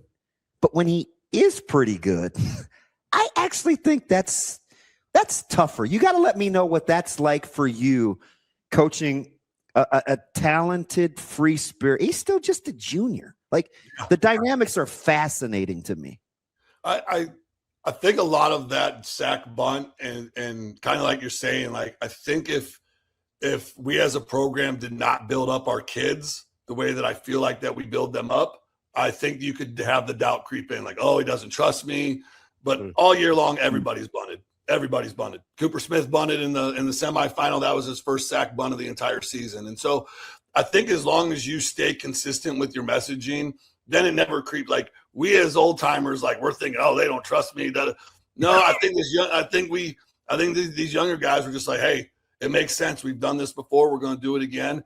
And so, the bunt thing was more just, that was in our situational play card. We don't go away from our situational play card very, very often. I'm not a big, like, hey, I got a feeling or a hunch guy, because as we learned with my feelings and hunches on my pitching decisions, they didn't go very far. And so, no, it was just more of and then I knew when he came to the plate, I just had this calmness that it was done. I knew he was going to find some way, somehow. Now, when they did bring in the 5th infielder, I was kind of like, that's his honey hole. I was like, but he got a ball up that he could do some work with and drove the baseball in a huge moment. And so undescribable as a dad. I mean, our dynamic has changed so much. I kind of joke with people, when we first came to Skutt, we were really excited about basketball because he was a pretty good basketball player. Mm-hmm. Coach Juergens has an amazing basketball program. Very really, stories.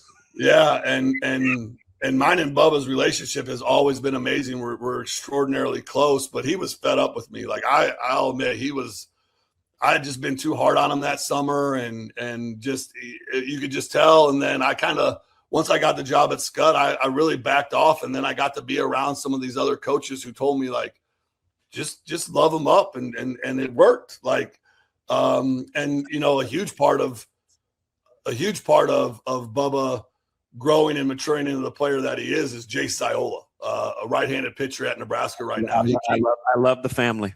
Oh, I mean, you want to talk about life-altering relationships, God putting people in your life. I mean, Jace picked up Bubba. Bubba's literally first day of school. Jace is like, let's go. You're with me. We're going to go work out. And they became workout buddies. And Jace really taught Bubba how to work and do it in the dark, right? Like, there's no fanfare in baseball. There's no Friday night lights. There's no packed gyms. And so when Bubba got up for his moment, he was ready to go because of guys like Jace Siola who taught him on the way.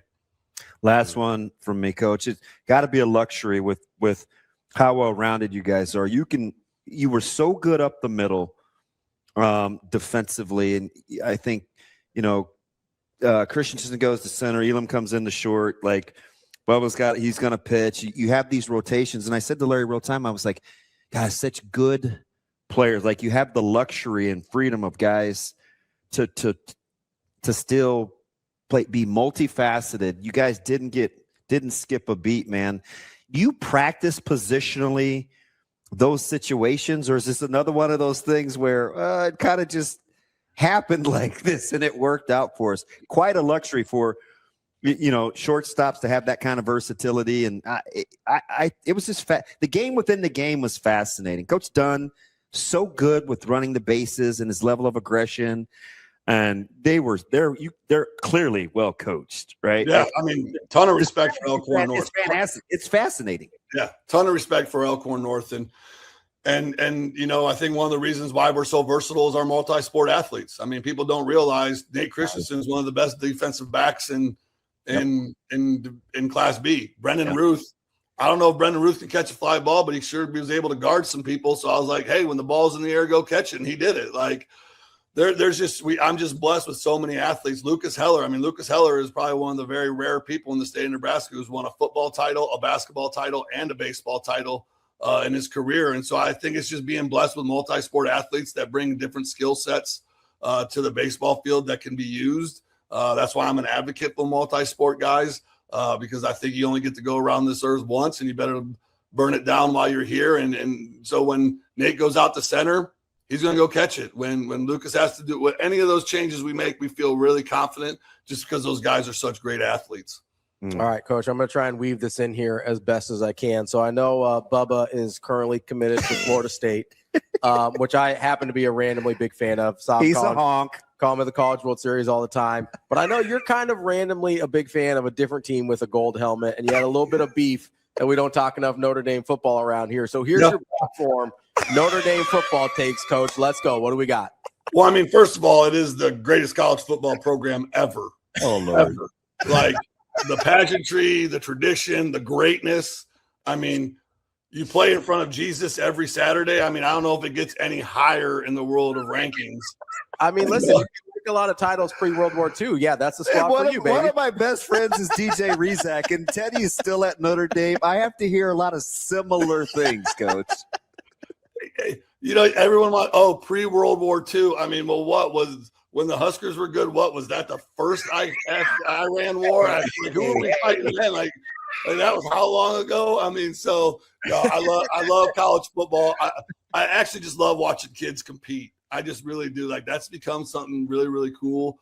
I love going to Skutt basketball games and seeing Juergens play defense, and just I love Coach Turman getting all fired up, and so I just love watching competitiveness and you know. My father and I used to go to a ton of Notre Dame games, so it's just sentimental. And so when we visited Notre Dame, I was so excited. Bubba was like, and Bubba only went on the visit because of Dad. Like, this was like, he played the part, he did the whole thing, and it was 51 degrees. And you would have thought we were in the Arctic.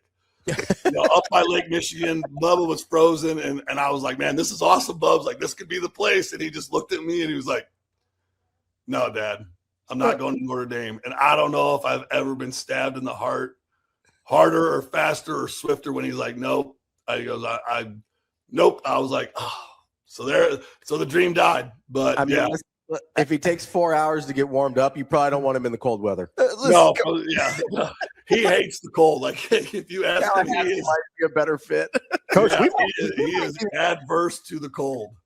We might be in the same support group. My second oldest boy he's just making sure I scheduled his first camp visit to Iowa here in about 2 weeks, and I'm thinking this is going to be the end of me. Yeah. Oh, it'll hurt you in ways you never know, Coach. Like, like you're going to be laying in bed and you're going to be like, did this really, like, Iowa, like black, like I can't do it. Like, you're just going to be like, I can't do it. So yeah, let me know. We'll start a support group. And I'm like, yeah, I'll be calling Kaz, and he's going to hit you up. You're going to be like, see, you gave him the invite, and we'll be over at Pisons, so in our tiers. Yes, very much so. Coach, we appreciate the time. Great stuff. Congratulations on the state championship and all the success. Thank you guys so much, and thank you for all you guys do for the state of Nebraska and covering high school sports the way that you did. And I am going to leave you with I did not know Coach Verzal very well. I'd only been at Kearney a short time, but I know Coach Benning. You were very close with him. Verz found out that me and Bubba lived in a house by ourselves. It was just him and I. He found out through word of mouth. And every Friday he donated. He would bring spaghetti and he'd bring pasta for me and Bubs. And just one amazing man. And I wouldn't be doing a service if I didn't tell that story. But Bubba would always be like, we got pasta. And I was like, Verz got us. And just what a great man, what a great human being. And the Skutt family misses him so much. I know he's a close personal friend of yours.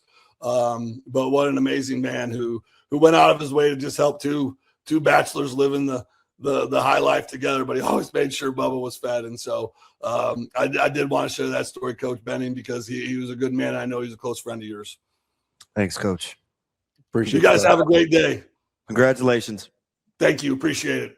Got it. That is Damon Day, head coach at Skutt baseball. Let's take a quick break here. Really appreciate those sentiments on Verz as well. That is the least surprising thing I've ever heard.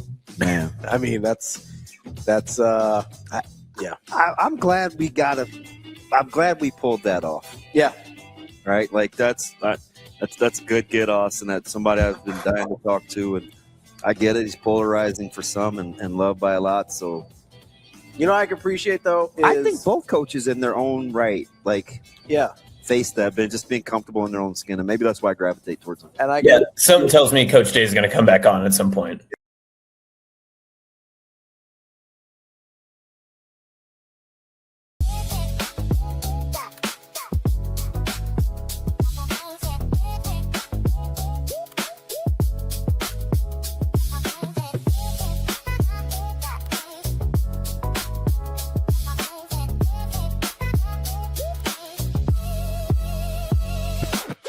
Make this the summer event at Edwards Jeep and Ram, Council Bluffs and Village Point.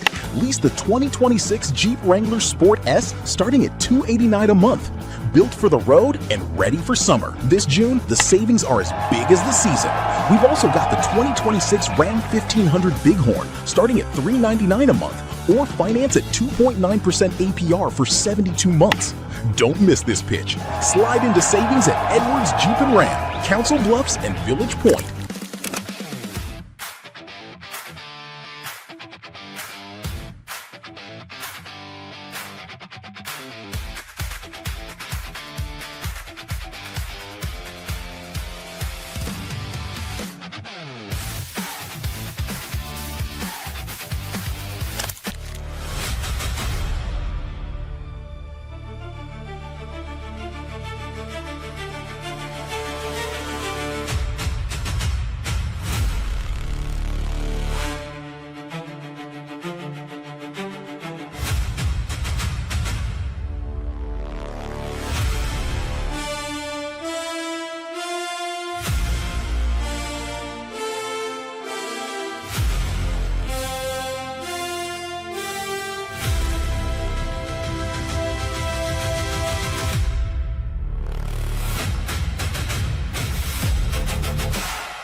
It's time to slide into savings at Edwards Chevrolet. Lease the 2026 Chevy Trax LT for just $349 a month. $0 down with your first payment due at signing. 2 great Chevys, one big June event. Slide into a 2026 Chevy Equinox LT for just $399 a month. $0 down with your first payment due at signing. Get to Edwards Chevrolet today. Together, let's drive.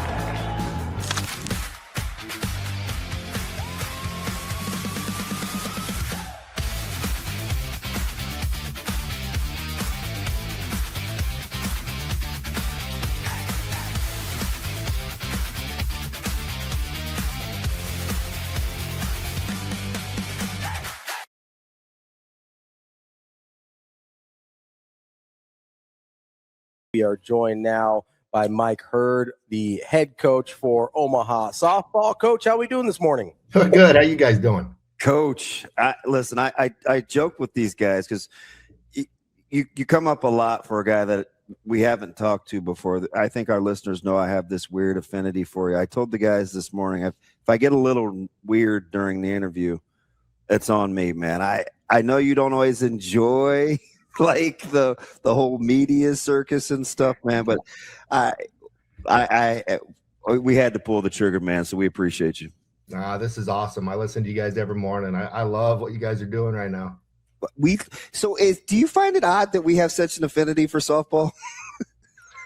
I think it's growing, right? I think I hear that more and more out in the community all the time. I think it's growing. So people are kind of catching on that it's a pretty fun game.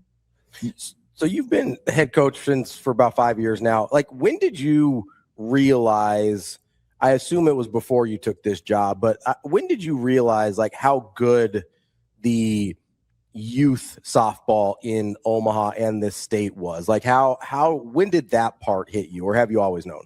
Yeah, for a while. I kind of came up, a little bit of a grassroots type of resume with me. So I came up and I coached club ball around here for quite a while. I coached some high school ball, so I've been around that side of it for quite a while. And softball in the area has been good. If you go back and look, softball in the area has been good for a long time. And I think just over the past 10 years, it's continued to elevate. And, man, there's so much talent that comes out of the state for such a small population state. There's so much talent that comes out of here. Coach, that's one of the things that I've been amazed by, just knowing your background from youth to high school to college. I won't say dominance yet, but really, really, really, really good at the collegiate level.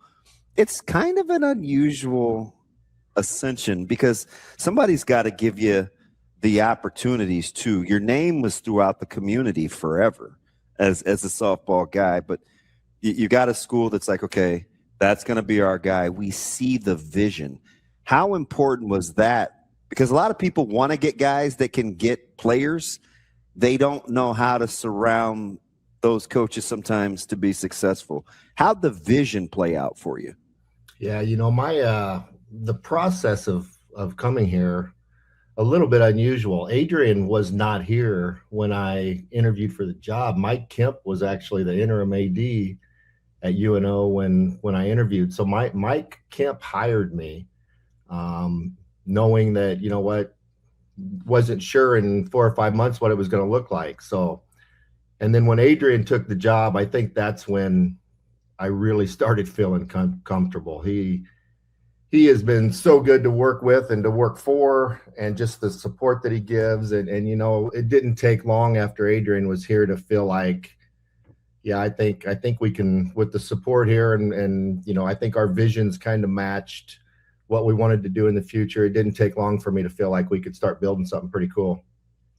Coach, you mentioned that vision, and obviously it seems like Omaha, maybe more than even some of the other local universities, has started to really put their foot on the gas pedal in terms of trying to ramp up for athletics. You got athletic construction projects going on and things like that. How much has the university's vision changed since you started till now?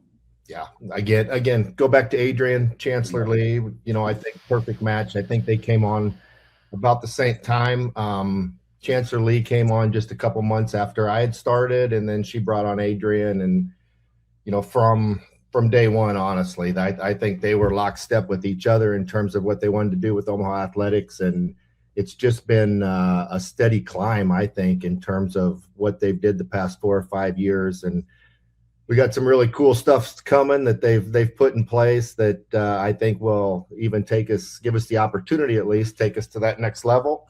So Omaha athletics as a whole will be something to watch next couple years, I think. It's so fascinating because I knew this was going to be cool. I'm trying to squash the emotions. I'm a Mavs guy through and through. Easily the most important college in my family dynamics, and that goes without saying. And I've watched Adrian and Chancellor Lee. I met them, and our boss is a huge Mavs hockey fan, and had a chance to meet her a couple of years ago, and I've had lunch with Adrian a few times now. And the vision, those two being on the same page, and to listen to kind of sit up in your seat about the level of excitement.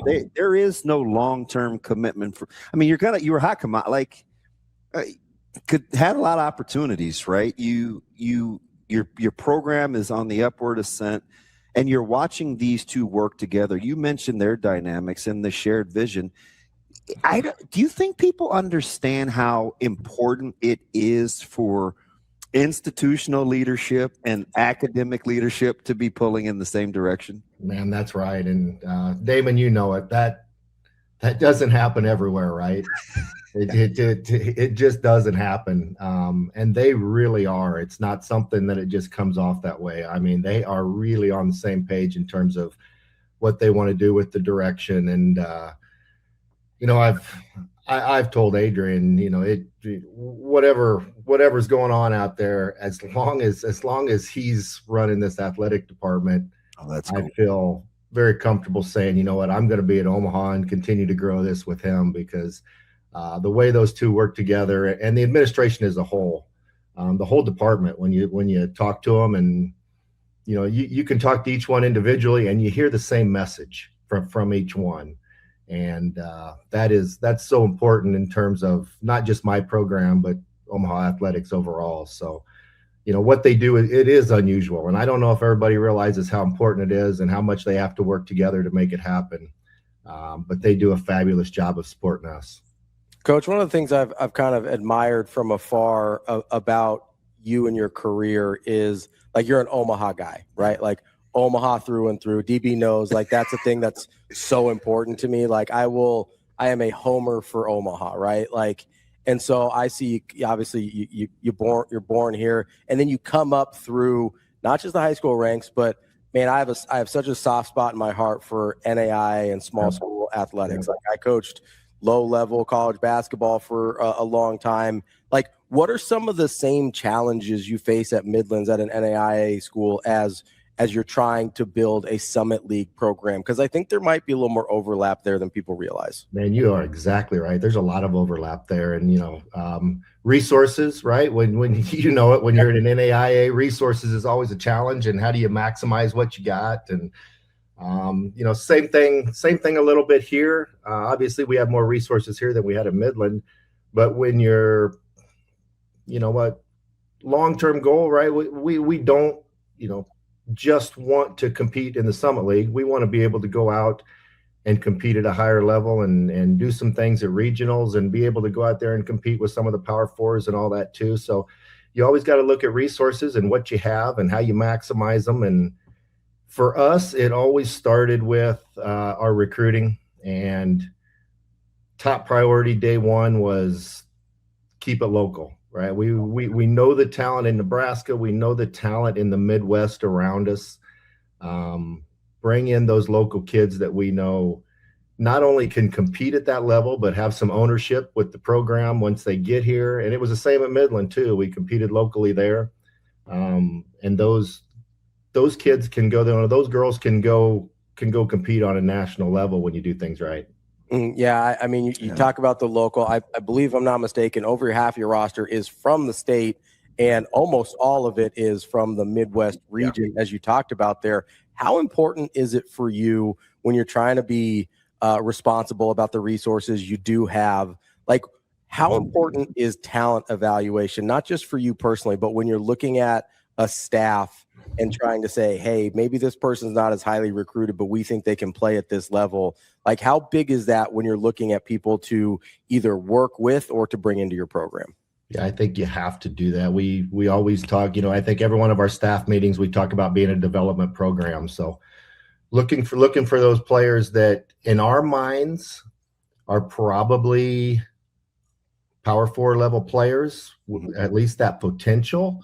But maybe they, need a year or two in the program before they reach that level.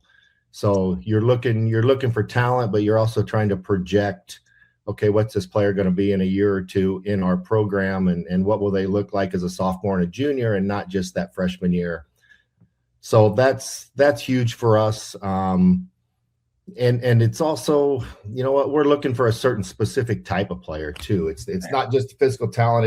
It's the mental side of it too, in terms of you want winners. You want players that are focused on winning and not afraid to say we're going to go try to win championships and just put it out there and go after that. And so there's players before that maybe didn't fit that would have been super talented players, but they didn't necessarily fit what we're looking for on that side of it. So it's got to be the whole thing for us.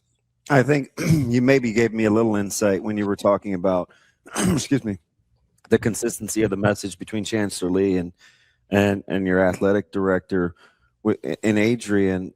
And so maybe this is the same for you, but I've watched your style for a long time, and I joke with the guys. It can be a little intimidating, but it's really just direct. You're very clear, like your messages are clear.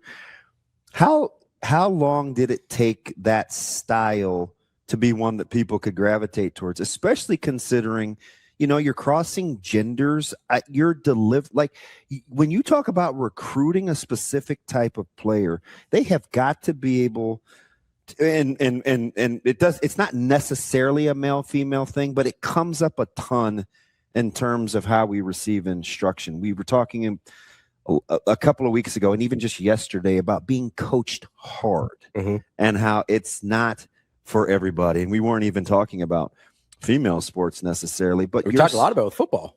Your style is we don't leave a lot of conversations wondering what you're thinking, but you've done it from all ages. Is it just the consistency of the message? Yeah, I think so. And you guys know this, and everybody said it. I'm sure you've said it. You just have to build that. You have to build that trust first. And I think I've always said, I personally, I think you can coach females the same way as you coach males. I really do. And I think as long as you build that trust and they know that you truly have their best interest and the team's best interest in place, you can talk to them just very directly and very honestly about things.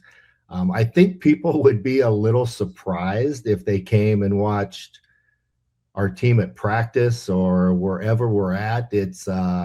It's probably much more laid back and fun and not near as regimented as some people would think when they see the way I come off. I think there's a real comfort level that the players develop with me and with the coaching staff and with each other.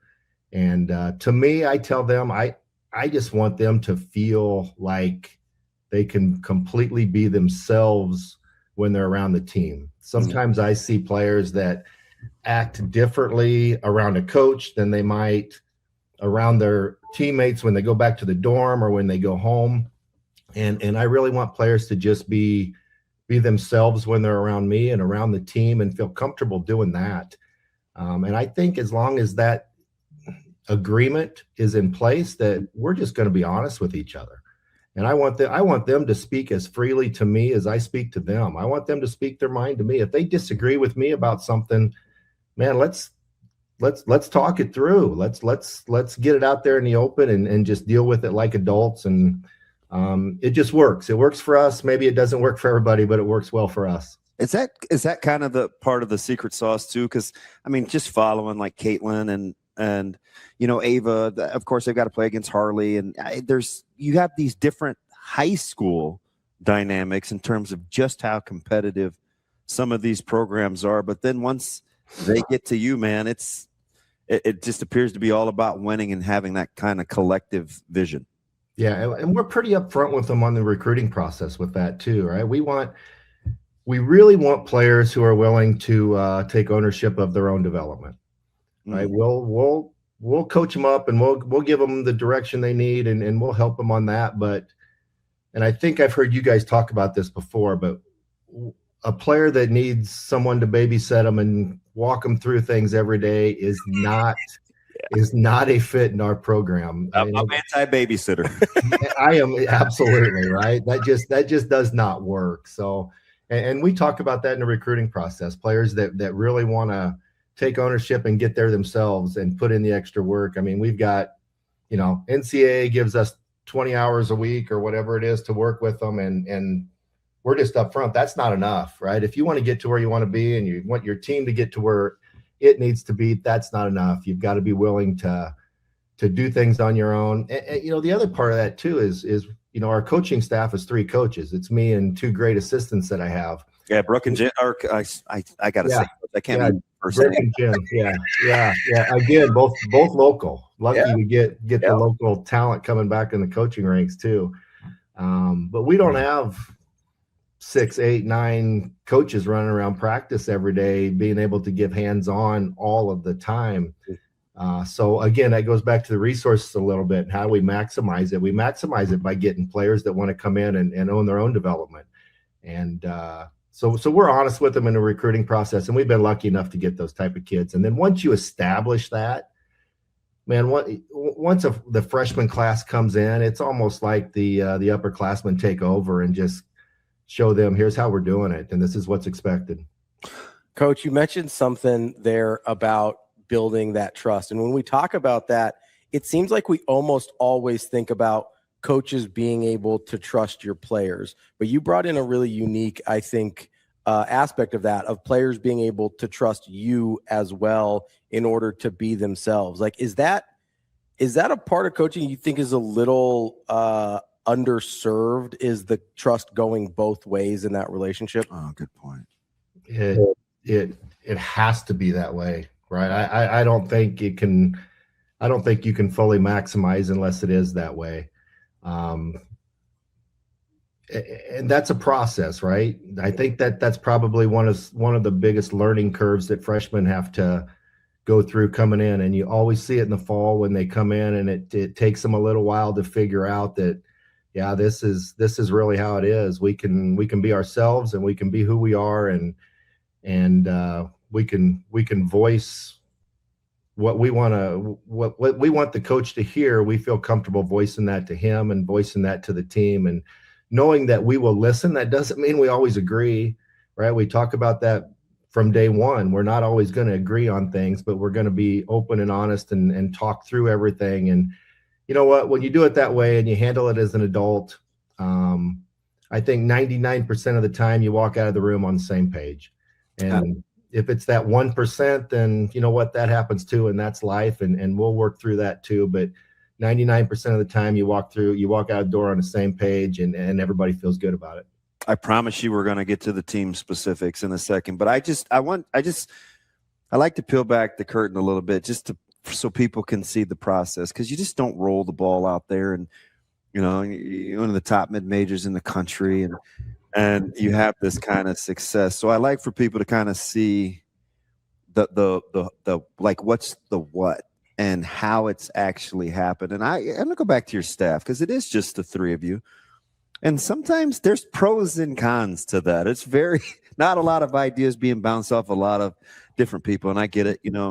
Jen, she played at Creighton, and I think she took did you get her from Pitt State or St. Cloud? I did. No, she was at St. Cloud as a GA, then she went to Pitt State. And okay. So how did it form? Like, talk to me about how you put together your staff, because I think that's interesting. I literally called Jen within 24 hours of me accepting the job. She was my first call. I've known Jen actually played for me in club ball. So I've known her forever. I knew what type of coach she was going to be, and has grown into. So literally within 24 hours, she was my first call. I think I surprised her a little bit, and I said, hey, not only come home but move up and let's build this program. And she said, let me think about it here a little bit. And that's cool.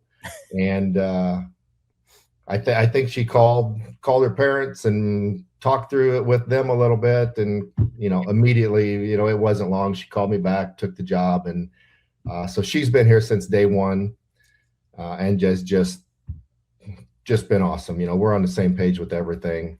And then we had a spot open up last year, and same thing.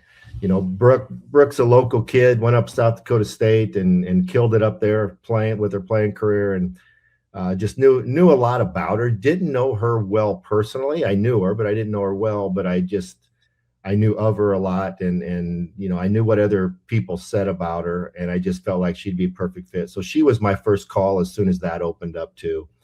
And she took it right away, and it's just been it right now we have a staff in place that's just awesome. I always say I don't do nothing. I don't have to do nothing. I just turn it over to them and let them do everything. All right. Let me ask one more philosophical question before we get to the actual team, because you said something earlier when we were talking about talent evals that I just can't get out of my head, so I got to ask the question. We find this a lot, and I know for a guy that coached NAI and a guy that's coaching in the Summit League, I know you had to learn this lesson the hard way at some point, and I'm just curious how that process went for you. You talked about super talented players that maybe aren't a good fit that you have to say no to. At what point did you learn that lesson? Because I think it's happened to all of us. Yeah. I don't know if I've learned it yet, Robbie. You go out there and you watch some of them players and it's like, holy cow, they're good, right? And it's hard to say no or not recruit someone like that. Probably at Midland. I think at that level, maybe even you might even force it just a little bit more when you got a chance to get a difference maker, right? So probably there. And it's something I'm still learning, to be honest. It's still a hard no, right? It's a hard no to say when you see those type of players, but you do learn at some point. I don't know if there was one exact point. I think it's accumulation of things, but you do learn that sometimes that can be a net negative if you're not careful about it. My little girl comes home the other day, and she's just enamored with the atmosphere, and it's kind of circusy for her. She can't believe how many people are there so close to home, and she's seen plenty of Mavs baseball games there. Did you at what point did you think, okay, this could be a place that could be the standard for what it is that we're trying to accomplish? You've got the facilities. You've already talked about the leadership. We're going to get to this talented roster. At what point did you think where you were playing in this city was going to be a thing? Well, when I took the job, that was the hope, right? I mean, you don't take the job if you don't think that's possible. But I would say year two. I would say year two, you really start thinking, okay, we've got the leadership in place in terms of the university and the athletic department. And then you kind of start realizing that the type of recruits that you want are listening to your message. And once you start feeling that, okay, I think we can get the players in here, the type of people, not just players, but the type of people that we need in this program to build something that's consistent. Then you really start thinking, I think we got something going here. The goal year one was always, let's go compete for Summit League championships. I always thought that we could be competitive, at least in the Summit. We could build something here to do that. And then you kind of see what's going on. You think, that's always the priority. We always want to top priority compete for a Summit championship, but you kind of start thinking, I think we can build something maybe even above that a little bit. So probably year two, when you kind of see things coming together and that the girls out there that are looking at different schools are willing to listen to you and buy into what you're doing. And then you kind of go from there. All right. The other, Ravi was talking about, or you guys were talking about your recruiting right up. That you got the Nebraska base, you sprinkle in a little Kansas in that area. But, I mean, California has been, you've struck gold there, especially with Bailey. What's the connection there? And kind of why is California the one kind of outlier when we look at your recruiting profile? Yeah, there's just so much talent in that state softball wise. So I don't think you can ignore it. We will always, I would say I would be shocked if 80% of our roster isn't always Nebraska and Midwest kids, but we will always look at California and look at the South a little bit for girls that we think can come in and add something and fit. And holy cow, Bailey's been awesome. There was a connection there.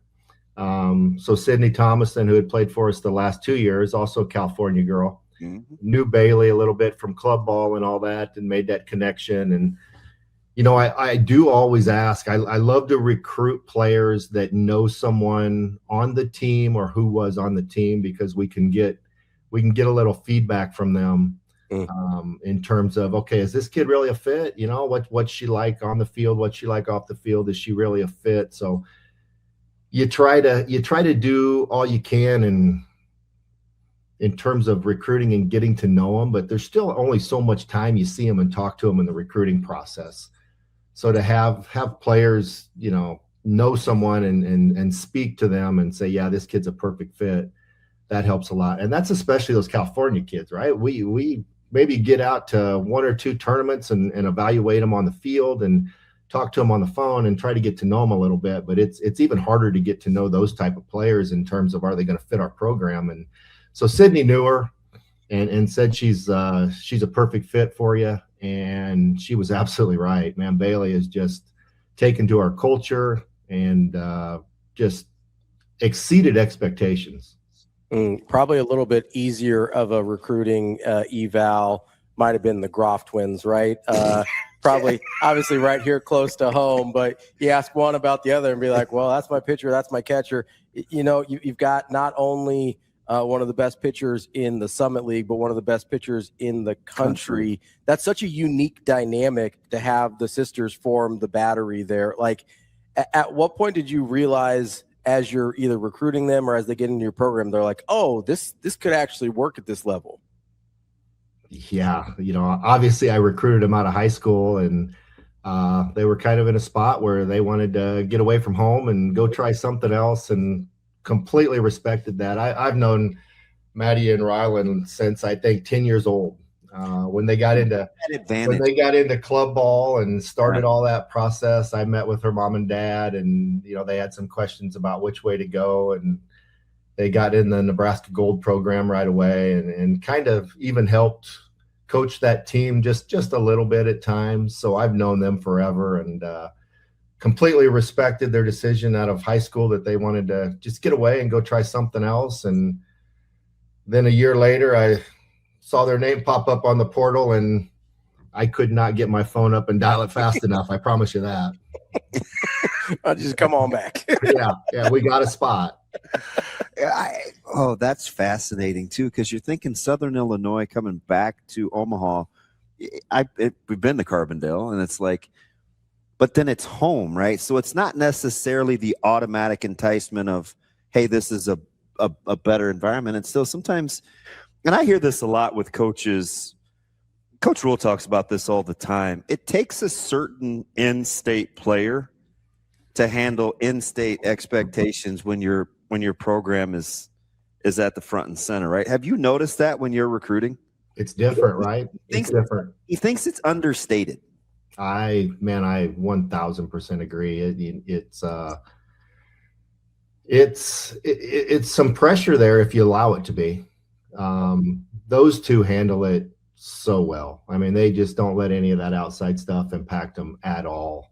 Just so impressed with how they've handled it and what they did when they came back. But it is 100% understated, and it is 100% something that you need to be aware of in that situation. Last one for me here, Coach.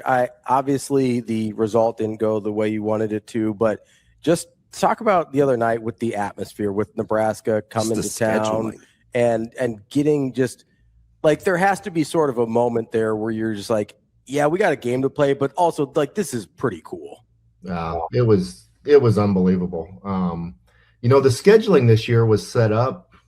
We always play a home and away with Nebraska every year, and it was actually our year to go down there this year. Just pretty cool. And Rhonda called me, I don't know, when we were doing the scheduling and said, hey, we've got an open weekend earlier. I think it was in March. Would you guys want to come down here and play a doubleheader, and then we'll flip it and come to you guys in April?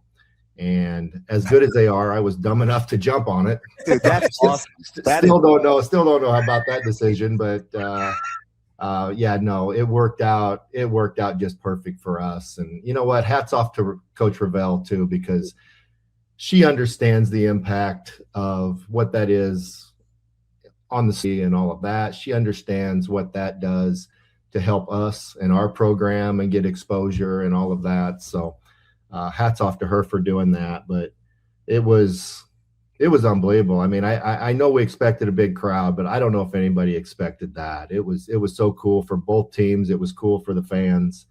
And that's I told the players that's one they're going to remember for a long time. Coach, I get you out here on this. I know you got to get ready for NDSU. Did you think that you've done this a long time? You started again local, right? I'm looking at facilities and driving past parks.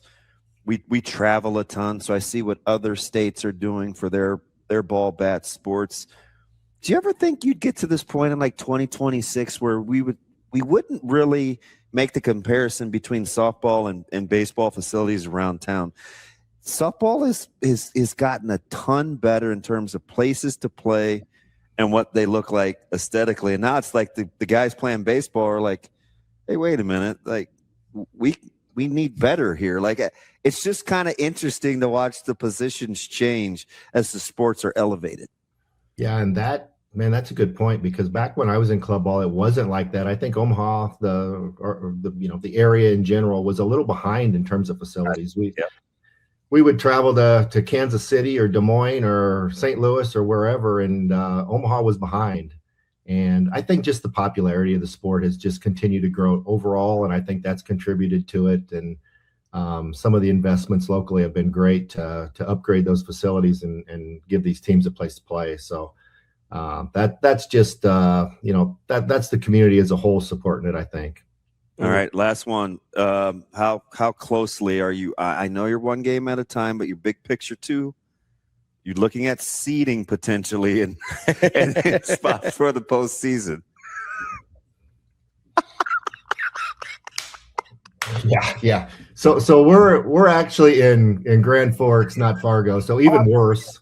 Yes. Yeah, you got just North Dakota. Just North Dakota. Yeah, just North Dakota. But yeah, you know me. I'm going to say we're going to look at today's game and finish that out. You knew I was going to say that, right? But no, we've did the math. We know. You know what? We're in a position this year, and typically our league's a one bid league, right? You got to go win the Summit tournament if you're going to make the postseason, and we're in a little bit of a position this year where we're actually keeping an eye on RPI.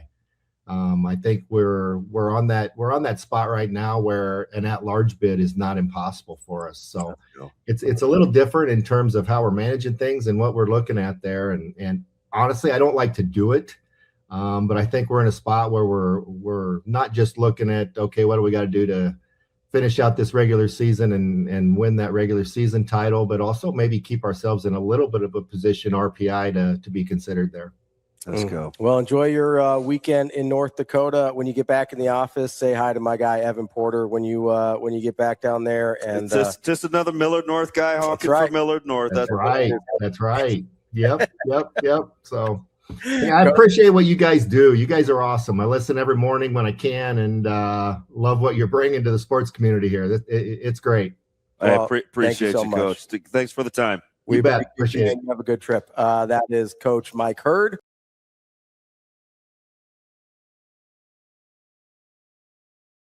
The Kia Summer Sticker Sales event is on at Edwards Kia. Lease the 2026 Kia Sportage Hybrid S all-wheel drive starting at $299 a month. Edwards Kia is on a winning streak. This June, the savings are as big as the season. We've also got the 2027 Kia Telluride S all-wheel drive starting at $469 a month. Don't wait. Slide into savings with the Edwards Kia Summer Sticker Sales Event.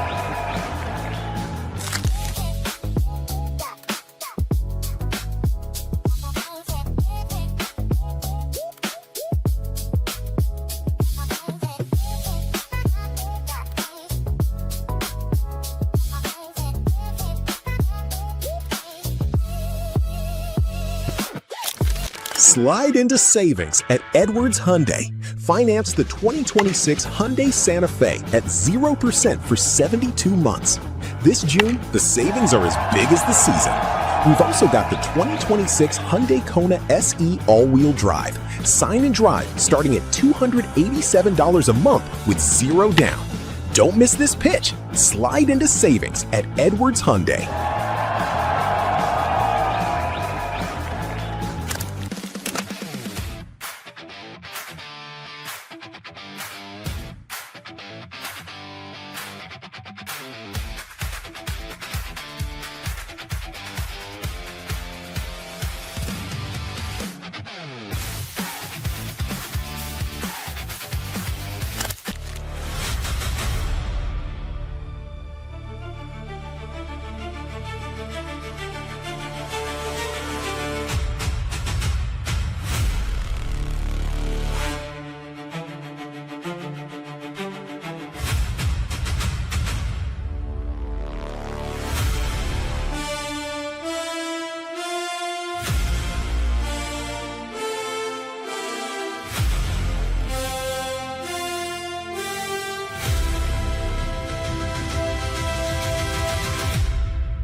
It's time to slide into savings at Edwards Nissan.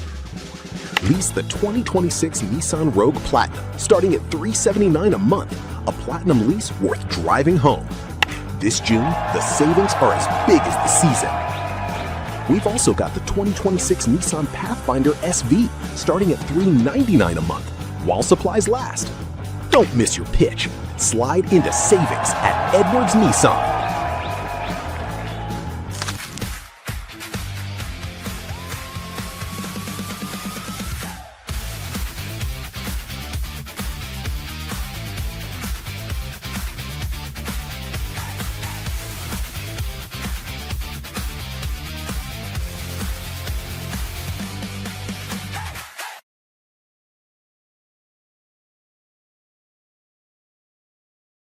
I've made a lot of good decisions in my life. Perhaps the best lately is just being a part of what Next Gen is doing, from, testosterone to peptides to hydration, just to overall health and well-being. Next Gen has been fantastic for me. They accept most insurances, so they make it really, really easy. And I'm always, listen, I'm not the most fun to get along with, but these guys have been fantastic. It's not just a DB thing. It can be you too. Visit the folks at NextGen, 402-614-9700.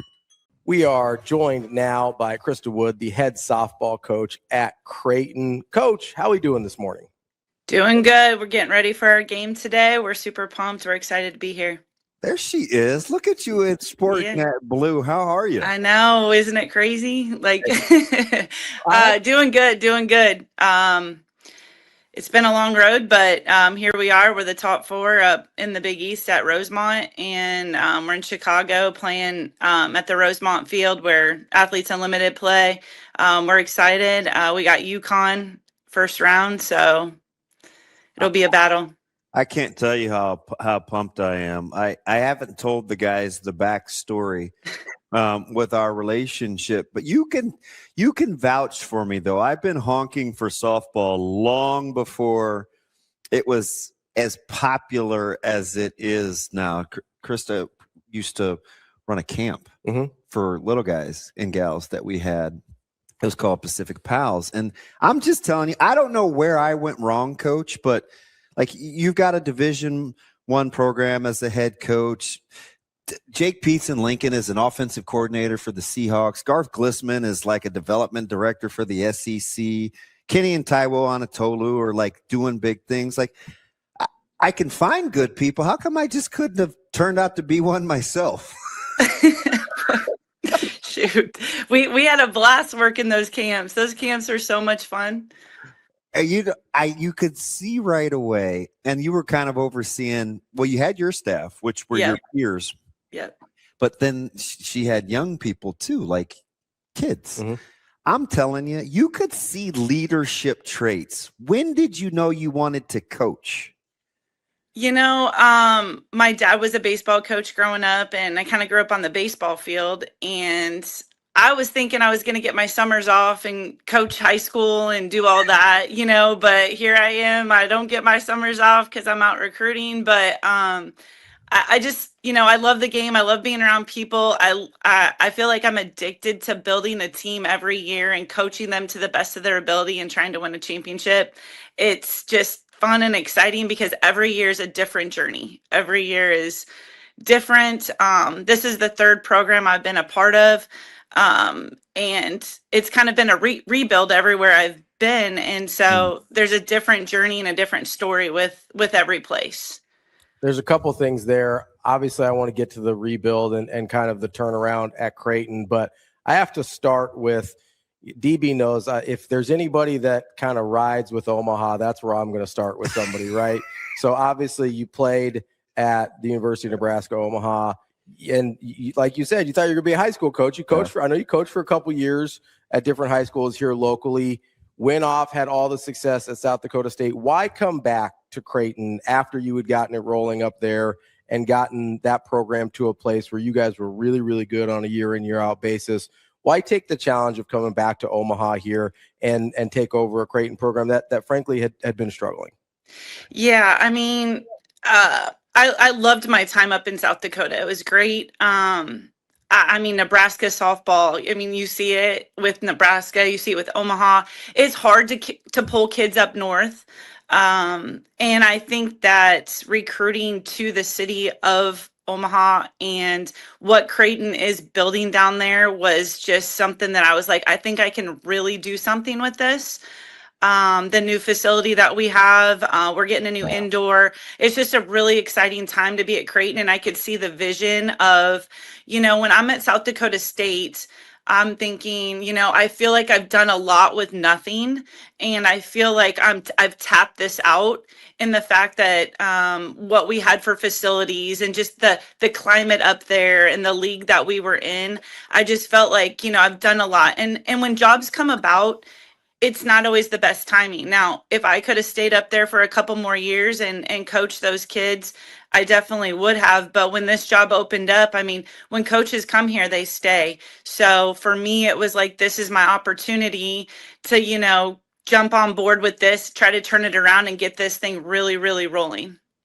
We follow you guys, and we're always looking at rosters and composites, and I'm trying to fit. Well, a lot's changed because, I mean, that was late. That was early 2000s when I first met you.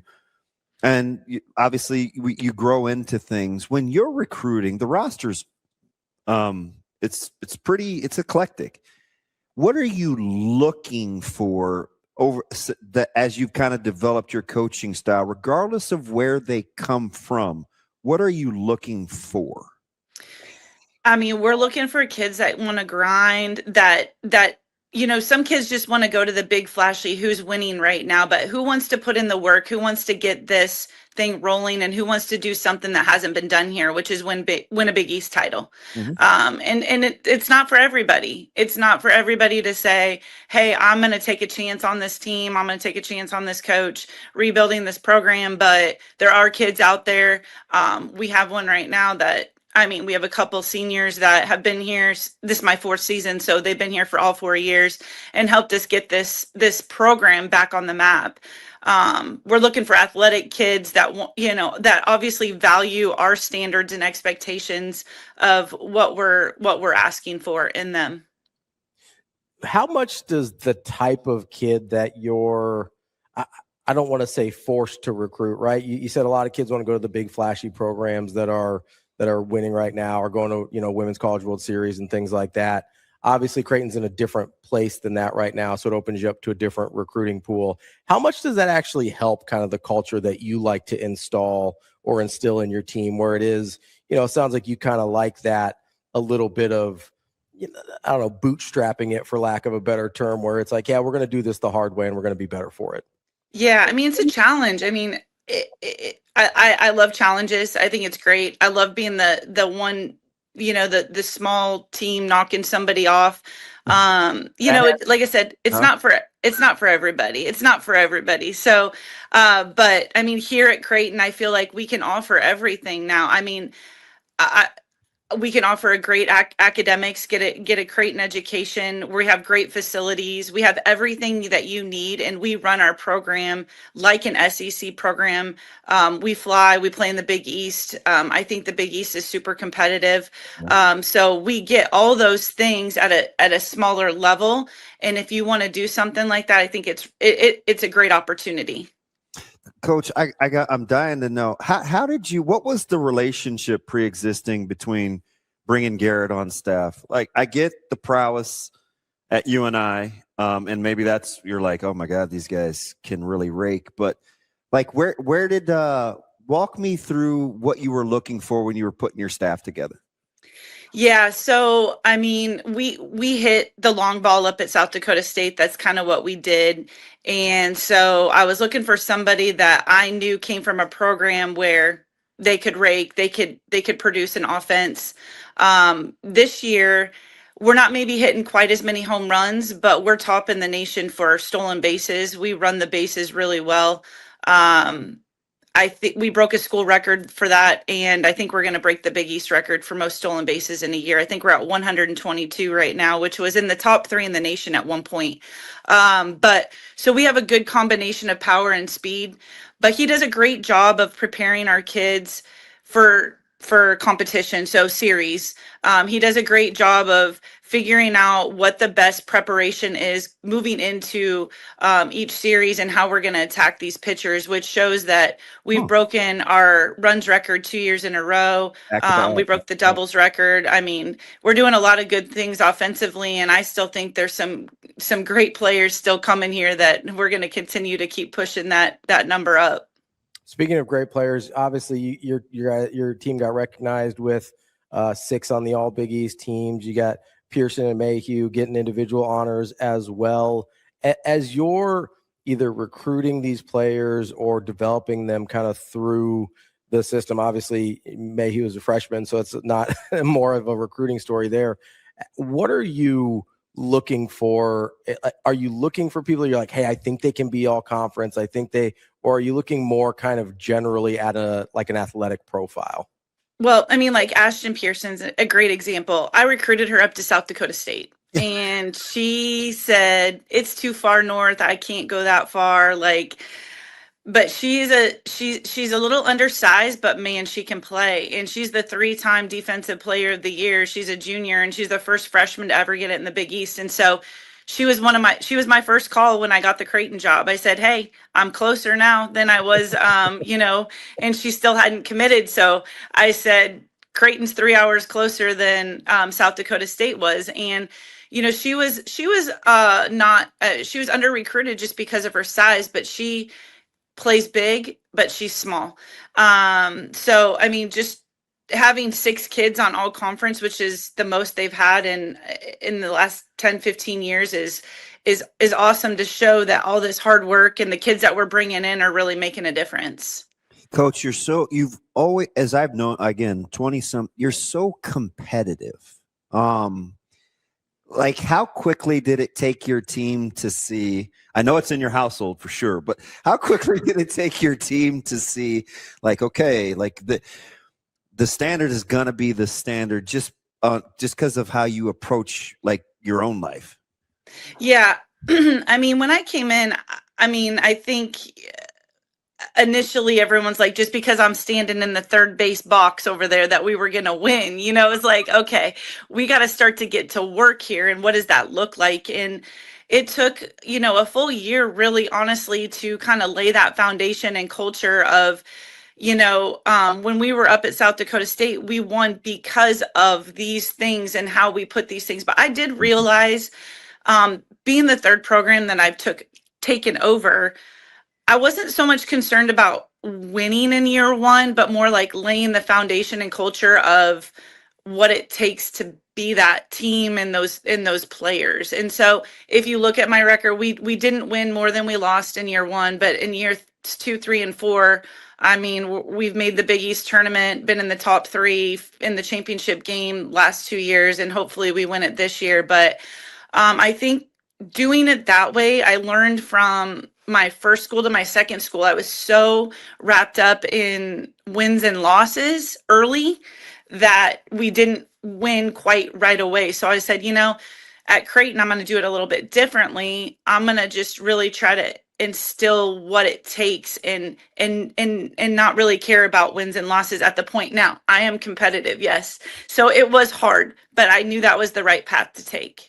Coach, when I'm always curious about this, right? Because I think that is the right path to take. Obviously, you're coaching at a much higher level than I ever did, but when you're like going through the process of getting the head coaching job at Creighton, like, do you tell the people in the room, you're like, hey, we may not win a lot year one? Like, is that something or do you keep that one a little closer to the vest? You definitely ask, what are your expectations in the first, couple years? You ask that because if it is win, we got to approach this differently. Mm-hmm. And so, you'll see, we do have a couple kids out of the portal, but they're young kids out of the portal that we can develop and that we can continue to help them grow and make us better.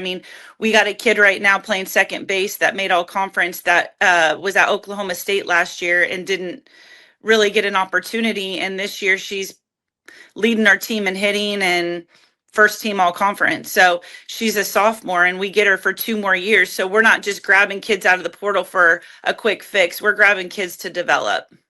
Everybody's programs, especially as competitive as it is. We talked to Coach Ravel and Coach Hurd, who I think the world of, and my affinity for you, where it's so competitive within the state with the quality talent. Does that shape kind of where you want to centralize, or do you like the roster kind of as is, where, I trust our development, I trust our I trust our eye for talent. Like, we're going to find whomever wants to be a part of what we're doing. Are there specifics? I'll be honest, it is a tough time right now. Obviously, I want to get the best kids out of the state of Nebraska, period. I want to keep them in the state. I want them to be at Creighton. And it is a very tough time to be Creighton with the momentum of Nebraska and the momentum of Omaha the last 2 years, and with Jordy Ball at Nebraska and what they're doing, which is awesome because the state of Nebraska softball is elite right now. So with that being said, I feel like we're building behind the scenes a little bit, which I'm totally fine with. They have the momentum. They have some great players. But I will tell you here, we have some very, very good recruits out of the state of Nebraska coming here in the future. And I feel like we have gotten some of the best kids coming in the future in 26 and 27, and we'll continue to go in 28. But I want kids that want to be here. I love Midwest kids. I think the Midwest mentality is where it's at. But you always have to think outside the box a little bit. You really do. There's only so many kids. In Omaha, in my first couple of years, probably did beat us out of some recruits early, but I feel like we're right on their tails at this point. Literally, with the way that you played Omaha this year, I think 3 runs separate the 2 games. It has been a joy to watch as you get ready for the conference tournament. You're playing at a high level at the right time. What's What's the scouting? What are we trying to accomplish right out of the gates with what you think you're getting in your opponent? Yeah, UConn's tough, man. We had a really, really tough series with them at UConn. Um, uh, all games could have went either way. We lost 11-12. We beat them in game 2, and they beat us 4-2, which it was one hit with a single that scored 2 runs. Otherwise, it was tied going into the 7th. They can hit the long ball. They're a powerful team. So we're playing here, not that you know this, but at the Rosemont field, the fences are a little deeper than our typical field. So we're 210 down the line. They're 220. It's 230 to center here where we're 220. And so I think that's an advantage for us just because we don't quite hit the long ball as much as UConn does. So we really want to get the ball in the gaps out here and really run because I think we're fast. And we want to take some extra 60s so that we don't have to string 3 hits together. We just got to get 1 hit and a stolen base and another hit, and we've got to run. So it's gonna be a big game. Our series was probably the most heated series of the year, and so we said, they may have won this battle, but we're going to win the war at the conference tournament because we know that we were probably going to face them being the 2 and us being the 3 seed. I'll give you a chance to. We've talked about a couple individual players, but we talk about recruiting and kind of what you're looking for. Did you expect the kind of start and finish that Audrey Gilman had at such a young age in this conference?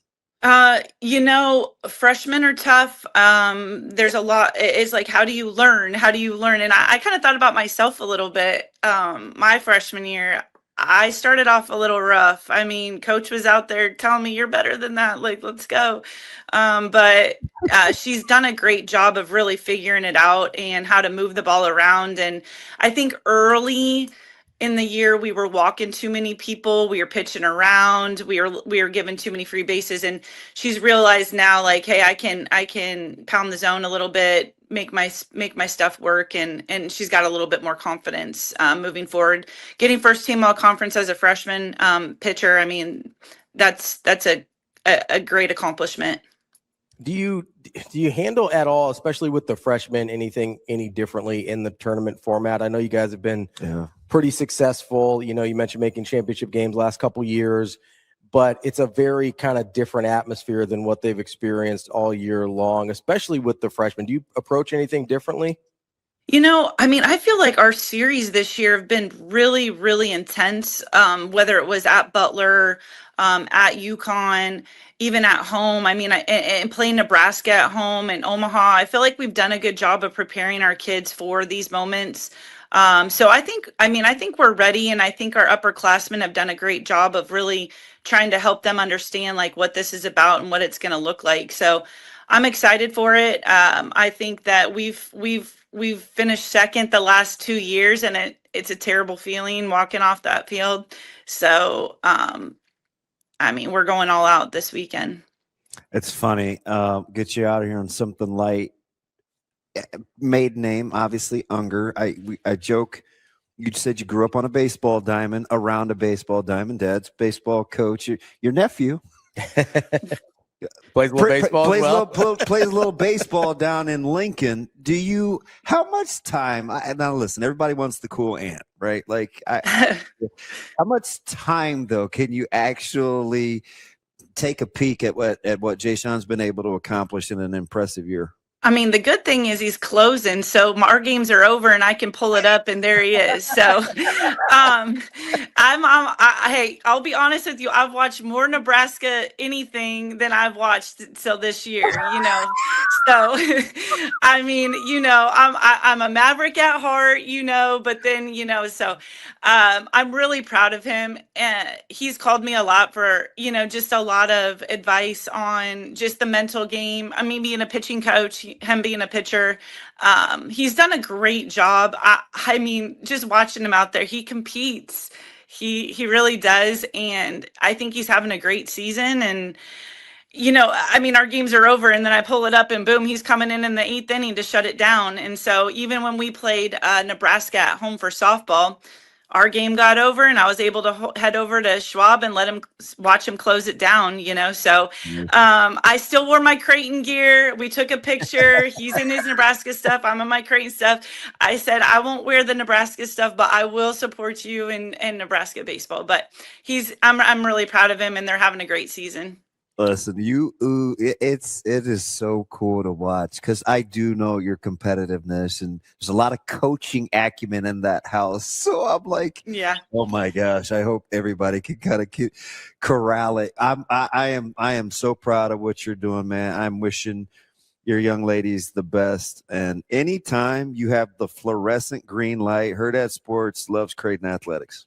All right. Well, we'll continue. Hopefully, we're at regionals and we can do something again. Otherwise, next season we're back on. Listen, best wishes, and when you're in regionals, yeah, count on it.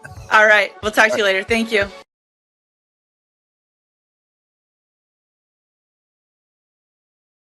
Fridays are for big plays and even bigger bites at Hurrdat Sports Bar and Grill. Grab the Hail Varsity Burger Meal for just $12, stacked with all the classics and served up with game day energy. Pair it with your favorite drink, find your seat, and let the weekend begin. Friday nights belong to Hurrdat Sports Bar. We are joined now by the head coach of Troy baseball. Coach Meade, how are we doing this morning? Fellas, I'm trying not to watch it anymore, but that audio in the back of old Madvick and old Cormier got me going again, so I don't need any more caffeine this morning. We're ready to roll. Oh, it's so much fun. There's just history. And now that it's baseball, the Troy, Nebraska correlation, the upset 10 years ago in football, the basketball thing, it is so cool to watch. I used to be a huge Neil Brown fan, and I coached a guy from Omaha North when I was coaching it. It ended up going to Troy. But I say all that to say it's Omaha. I've said this forever. It's arguably the most difficult of the collegiate sports to win a national title. The setup with the regionals and then the supers and then the depth, man. Like, just start with your team's resolve, right? 38 and 30. Like, all the data's out there. You're not supposed to be here, except nobody told you guys. Like, you got to walk me through when you felt like this was going to be a thing. Well, I'll give it to you a little bit. I knew when we talked about it in August 11th was our first meeting. I've referred to it many times. Like, I knew our team was insanely talented. Everyone knew that. Our players knew it. There was things in the fall that you go, okay, this is real. I reference back to like, and fall games don't matter, but you asked a question, so I'm giving you a real answer. Like, we played a fall game against Kennesaw State. We drove over at like 5 a.m. Like, these fall games they don't mean anything, but they can show you things. And Kennesaw State's got an awesome program. And we went over there in a doubleheader, won 32-5. We hit 10 homers. We like punched out like 35 and walked like 5. I had a scout, longtime scout I trust, Kevin Burrell, been in it forever. He's like, dude, you guys might be the best mid-major team I've ever seen in 33 years. I'm like, oh, wow. Like, thanks. But guess what? Things go on. Like, you get to the winter break, things don't go as well. Maybe some guys come back not as confident or as prepared. And then you got in our schedule, and I know it's been talked about often, but we played ended up playing the number one non-con schedule in the country, the 6th toughest overall. Like, that's never even been done at the non-P4 level. And so there's some struggle that happens, right? We traveled a lot. We played literally in the SEC on the road all the time. Like, we did a lot of things, but I think it hardened us. And I'm not going to profess to say maybe on a random April 23rd day, I'm like, yeah, we're going to go to Omaha. Like, I'm not sitting here, but that's also not how our brains operate. We're very process oriented and being great on that given day. Now, I will tell you, as that regional was going, you could feel it, right? You could feel our guys have gotten to a different zone. Our guys are killers, man. Our guys act like football players. They're absolute maniacs. They love to compete. They are out of their mind, but they found what their sweet spot is competitively. And of course, what we've done the last 6 games, we've been our very best. And we set everything up this year with the mindset of let's be our best in May. And if we're our best in May, then we earn the right for June. And to be honest with you, nobody's earned the right for June more than us. Coach, you kind of weave some things together there that I wanted to talk about. You talked about the tough non-con and how it hardened you guys. You talked about the regional and the competitiveness. when you're in it in that moment and you lose game one of the regional and you realize early that you've got a long path to get to where you want to go, how did those earlier season matchups help you in that moment, and B, just sort of the temperament of your team? Because a lot of times you lose that first one, you're like, oh God, we got an uphill battle. I'll tell you, I was doing a thing earlier. I'll tell you exactly what I told our players, and I'll tell people till I'm blue in the face because it's the 100% truth. We got on that bus. Now listen, we did not get back to the hotel till 2:42 a.m. after that Miami loss, which was a tough loss. It was a heck of a game. What a great program. But we lose, okay? And we got to play Ryder, who's got a heck of a team. So we're sitting on the bus. We do our scouting reports on the bus, just kind of a way to like hone in and be locked in. And so I told the guys, I said, hey, look, man, I know everybody's tired. It's like 9:40 in the morning. Everybody's spent. I get it.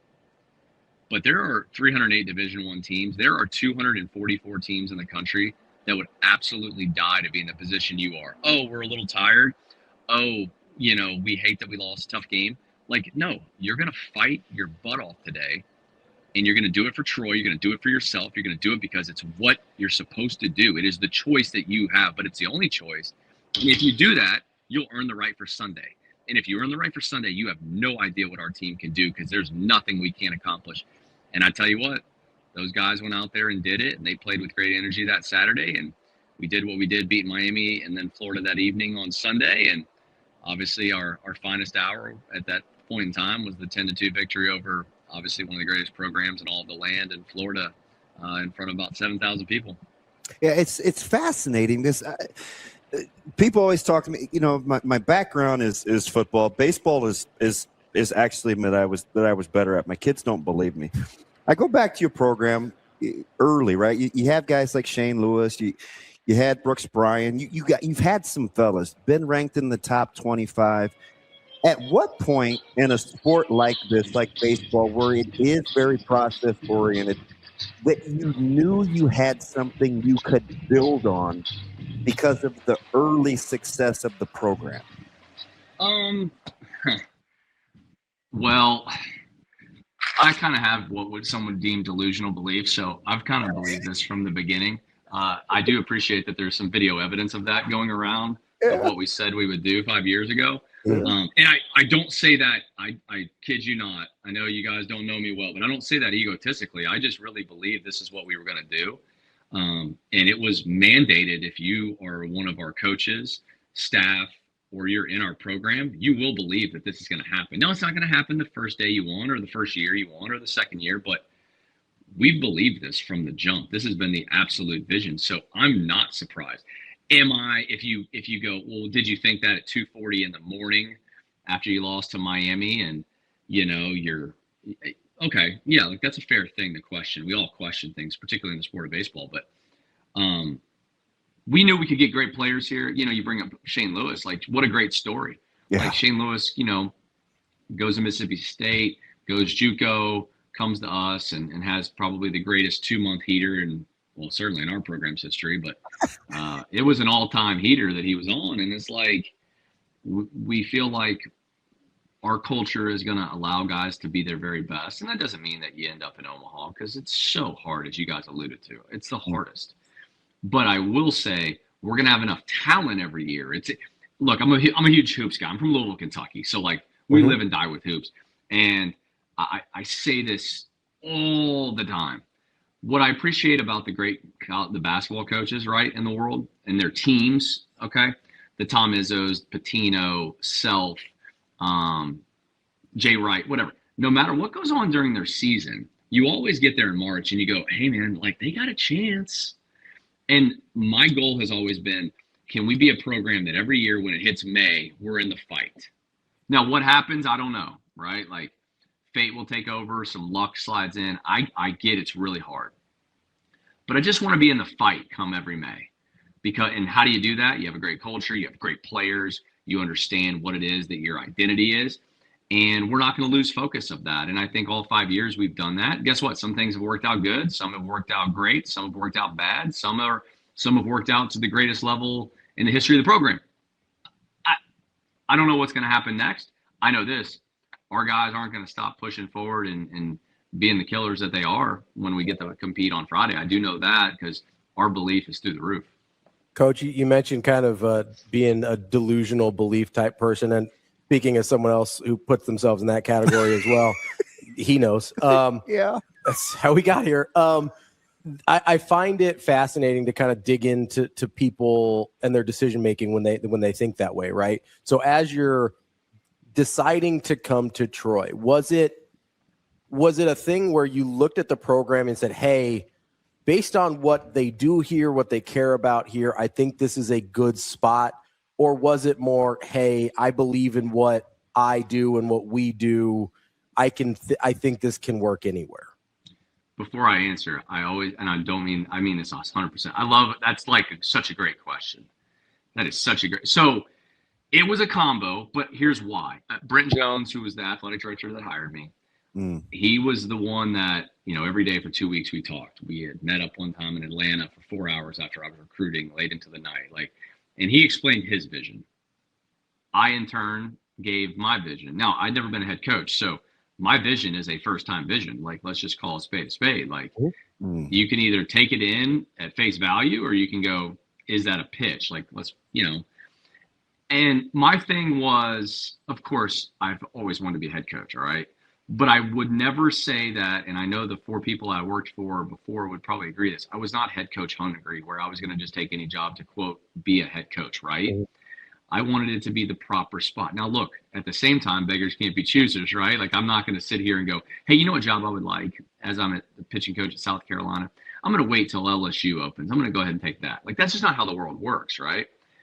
But I just felt with the new facility coming to Troy, the vision of our chancellor at the time, Dr. Hawkins, and of course, athletic director Brent, who I, alluded to, with the stadium coming, the location of Troy, the history of Troy, what I felt like myself and my group of people would bring to the table, I was confident we could do things. And I'll give you a funny story. So we lost. We went 1 for 42. We were bringing in every kid in the world that first fall. And we got no's and no's and no's. And, oh, yeah. Hey, listen, it wasn't all sunshine and roses. Trust me. But I give this, and I don't say that. Look, maybe I am petty, but I don't care. You're talking to the king of petty to my right here, Coach. You guys are probably picking this up the first 15 minutes. I'm a receipt keeper, but there was a kid that we were recruiting hard, and he probably should have chose us just based on a multitude of reasons. Now, I'm not saying that you should. Every kid is entitled and family to what they do, and I never fault a kid for making a decision, but I felt like this is a great fit of this kid. And I remember the kid had said something when he chose another school, and it's funny how you can connect dots, but he was told by some people and some coaches he valued. They said, hey, I really like the new guys at Troy. I think that they will get it turned around, but it's going to take them a while. And we said, okay. Yeah. And we remembered that. And when this thing flipped like that, we said, we got to keep that, as I had said in a press conference at the end of my first year, we believe we're a rocket ship. And we are going to absolutely rock it quick. You just better make sure you hold on. And I've always believed that. And I'm not saying we're perfect, because we're not. There's still a bunch of things we can do better in our program. But I also didn't tell lies. Let me connect the dots here, just because baseball is such a tight-knit community, and everybody knows somebody. And, of course, you got the opportunity to work for Coach Kingston, who is right down the street from us at Creighton now. And I think that first year – in 18, South Carolina did make the regionals the previous year. The very next year, you guys are playing in the Supers. It's 2018. I think you left in you started in 2020. You left in 2021. Talk to me a little bit about, because Coach Kingston has some similar thought processes. I listen to his pressers a lot. He's got a ton of history. I know he stole you from Michigan State. What's kind of the correlation there, if any, with Coach Kingston and what you learned previously when you were at South Carolina? Well, I've known King a long time. I was at Eastern Illinois in 2009, and we were really good. We were nationally ranked at Eastern Illinois, which if you go back in the Rolodex of schools being ranked, that's a wild time. But we were awesome. And King was the head coach in waiting in 09. And we played against Illinois State, and we beat them like we were beating everybody that year. And when he became the head coach, I actually reached out and I said, hey, I would have great interest in your pitching job. And he's like, hey, man, I appreciate you calling. And what you guys are doing there is awesome. But I got a guy. And I'm just telling you, there's nothing to converse on. I got a guy. I said, oh, okay, awesome. Like, I had to reach out because, you know, I think highly of you, what you did at Tulane, and I think you guys are going to do good, whatever. So that was our initial deal. And then, you know, you play against each other. You compete against each other when he's in Illinois State. When I was at Michigan State, we went down to play at South Florida when he got that thing rolling. And of course, I'm so fortunate that, you know, he hired me in the fall of 17, obviously going into the 18 season that you alluded to, where we lost in game 3 to that great Arkansas team in the Supers in front of about 14,000 people, but we pushed them to the brink. But what I will tell you is you learn stuff from everybody you work for, whether you even know it at the time. And I've always, listen, I've been a Mark Kingston fan for a long time, not because I worked for him. That's a thing that I tell people, like, I followed how King was with everything long before I was working with him. And, you know, he's charismatic. He's, you know, big, strong, good looking dude. You know, we all laugh. He goes in the weight room and he just does bench and he does pull downs and he walks on the treadmill. And we're like, I had a couple coaches this year that, you know, played against him and they're like, dude, he's huge. Like, big dude. I go, yeah, he's kind of an animal. And I was like, his workouts are so boring. Like, that's all he does. He's like, I hope he hears this too. You guys got to send him the clip because he's gonna get mad because I'm busting his chops, and then he's gonna go, well, that is kind of true. But no, look, you know, him and Coach Current. I mean, Coach Current became he and our family. I mean, my kid literally goes to sleep last night, so excited to see Coach Current, his daughter, he hasn't seen in 5 years when we're out there in Omaha. So, you know, Billy Mole, like, our connections with King and his people have been very long standing. And I never forget when people take a chance on you. And let's be honest, in the hiring world, you're always taking a chance, right? I might be, and I'm speaking to but you can fill in any person. I or anyone might be well respected and have produced, but you don't know until you work with somebody how it's going to go. That is just a fact of life. But what I will say is, I appreciate King, but I've appreciated King for a long time before he, you know, quote unquote, signed my checks. And it's gonna be really cool to see him. You know, he sent me some really nice messages over the last couple of days. And yeah, I mean, it sounds a little hokey, but I hope he's really proud of what we're doing, you know, because I'll say this on the air. This is kind of crazy, but as you can tell, I'm an open book. One thing about King that I always wanted to do, just from the moment I met him a long time ago, I wanted to impress him. I don't know why that is, probably because I think highly of him. And I guess one of the things that I hope with us going out there is he can go, yeah, all right, you impressed me a little bit.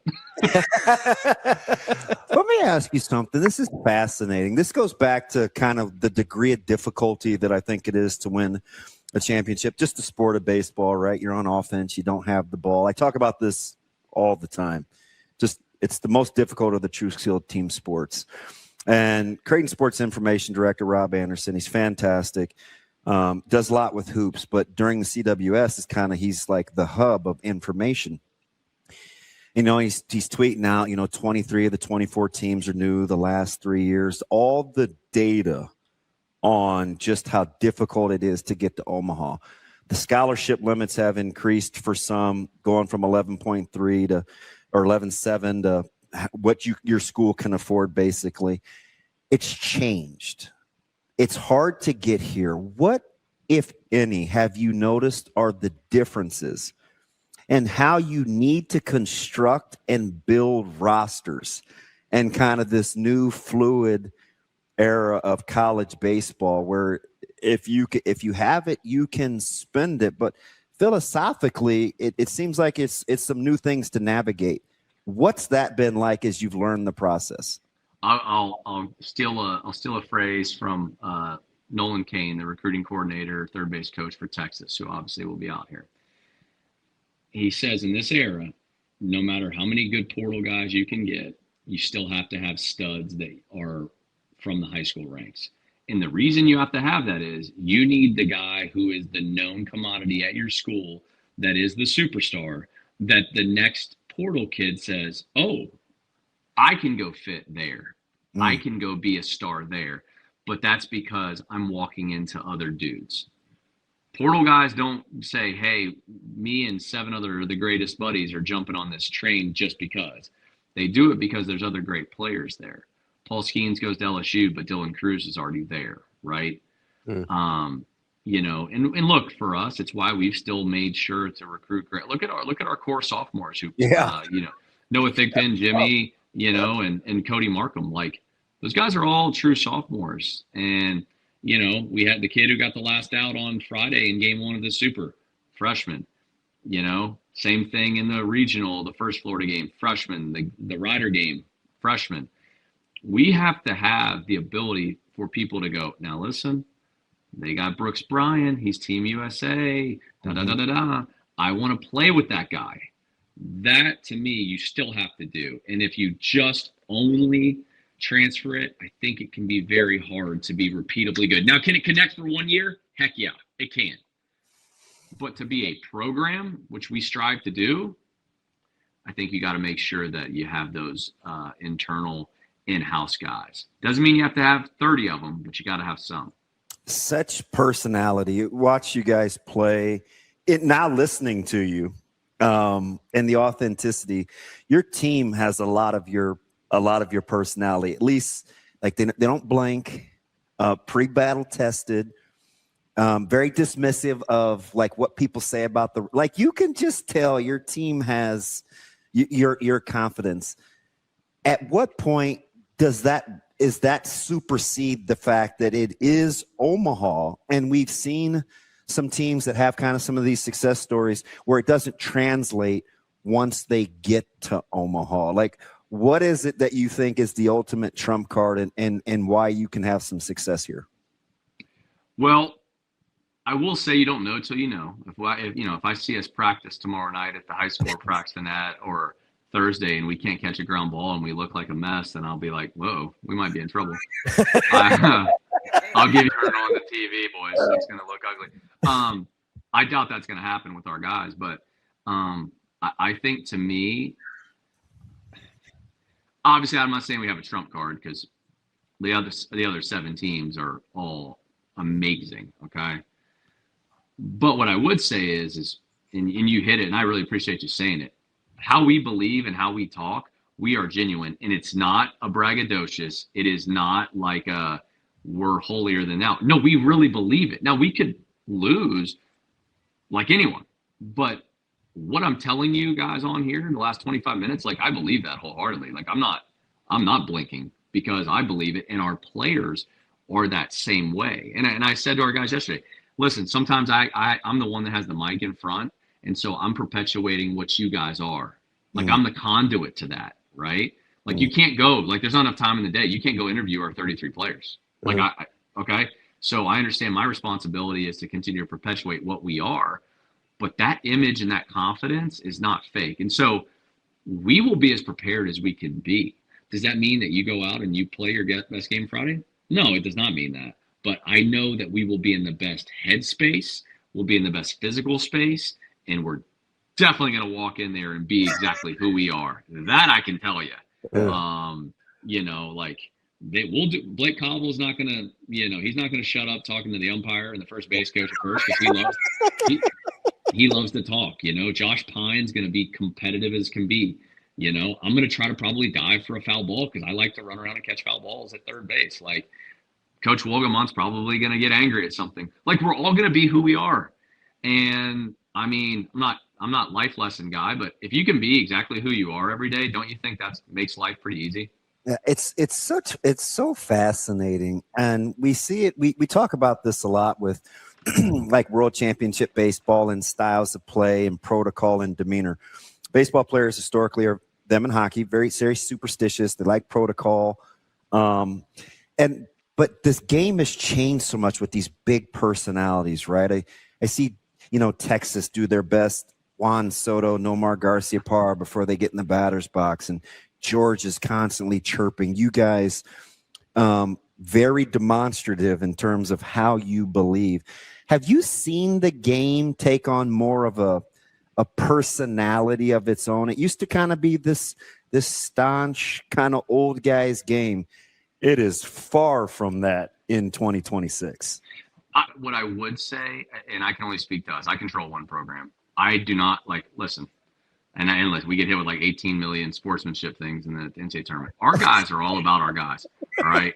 We're about the boys. All right. Like, I'm not telling you we haven't had a moment where a guy doesn't yell something back at another team. Okay. No one's perfect. But what I will tell you is the moment that our guys are saying something, there's like 4 coaches that are like crazed dogs yelling at them to stop. And I believe respecting the game still matters. I do think that obviously the world of baseball is, I think I call it the social media effect. It's like, what can I do that's going to get kind of crazy on there? I'm not saying I love all of that, but I will say personality does matter, right? So I think there's a blend, but sometimes guys get misunderstood. Like, look, I mean, one of the kids I've known for a long time that I think is very misunderstood, Trey Phelps at Georgia. That kid's awesome, man. He's one of the best kids ever, right? That kid's awesome, and if you got to know him, not afraid to dialogue either. No, Trey's the man. He's awesome. Now look, like people want to go down debate. Well, are you advocating? Okay, look, maybe you got too excited on something. But like, if you know, like, do you know Trey? I know Trey. I know what that kid is, right? I know when I'm coaching third and we played him. We played there twice. First thing I said, I'm like, well, Trey, you didn't bring me my chain. Like, where's my ass? You know, like, Trey's awesome. But like, I think that sometimes people can get misunderstood, but sometimes people do it for the wrong reasons. And yeah, I wish that didn't happen, but you know what? It's still entertainment. This is still sports, and it's supposed to be entertaining. And college baseball is doing a good job of it, man. It's why you guys have me on. One of the things that I've seen, and I love it, and the ballpark plays differently, obvious, than a lot of the smaller ballparks, but athleticism has changed dramatically in the last 5-6 years. Just, you know, going first to third and home to second, and you know, the corner outfielders can now run, and these big, strong guys. I looked at Oregon up close playing Nebraska or Ole Miss, like just big baseball teams. Has your recruiting profile changed over time to match how the game's athleticism has grown too? Yeah, you got to be a beast. You got to throw hard. You got to hit the ball hard. And you got to look the part when you get off the bus. No, I mean, I don't think that's changing. That's what the best do. We strive to be the best. So, you know, that's why we lift all the time. We're about to lift here in a minute. I may have to hop off with you guys because we're about to go get yoked. It's a good-looking baseball team. Yeah. No, like, listen, you're not going to go, look at these dweebs. These dudes are absolute psychos.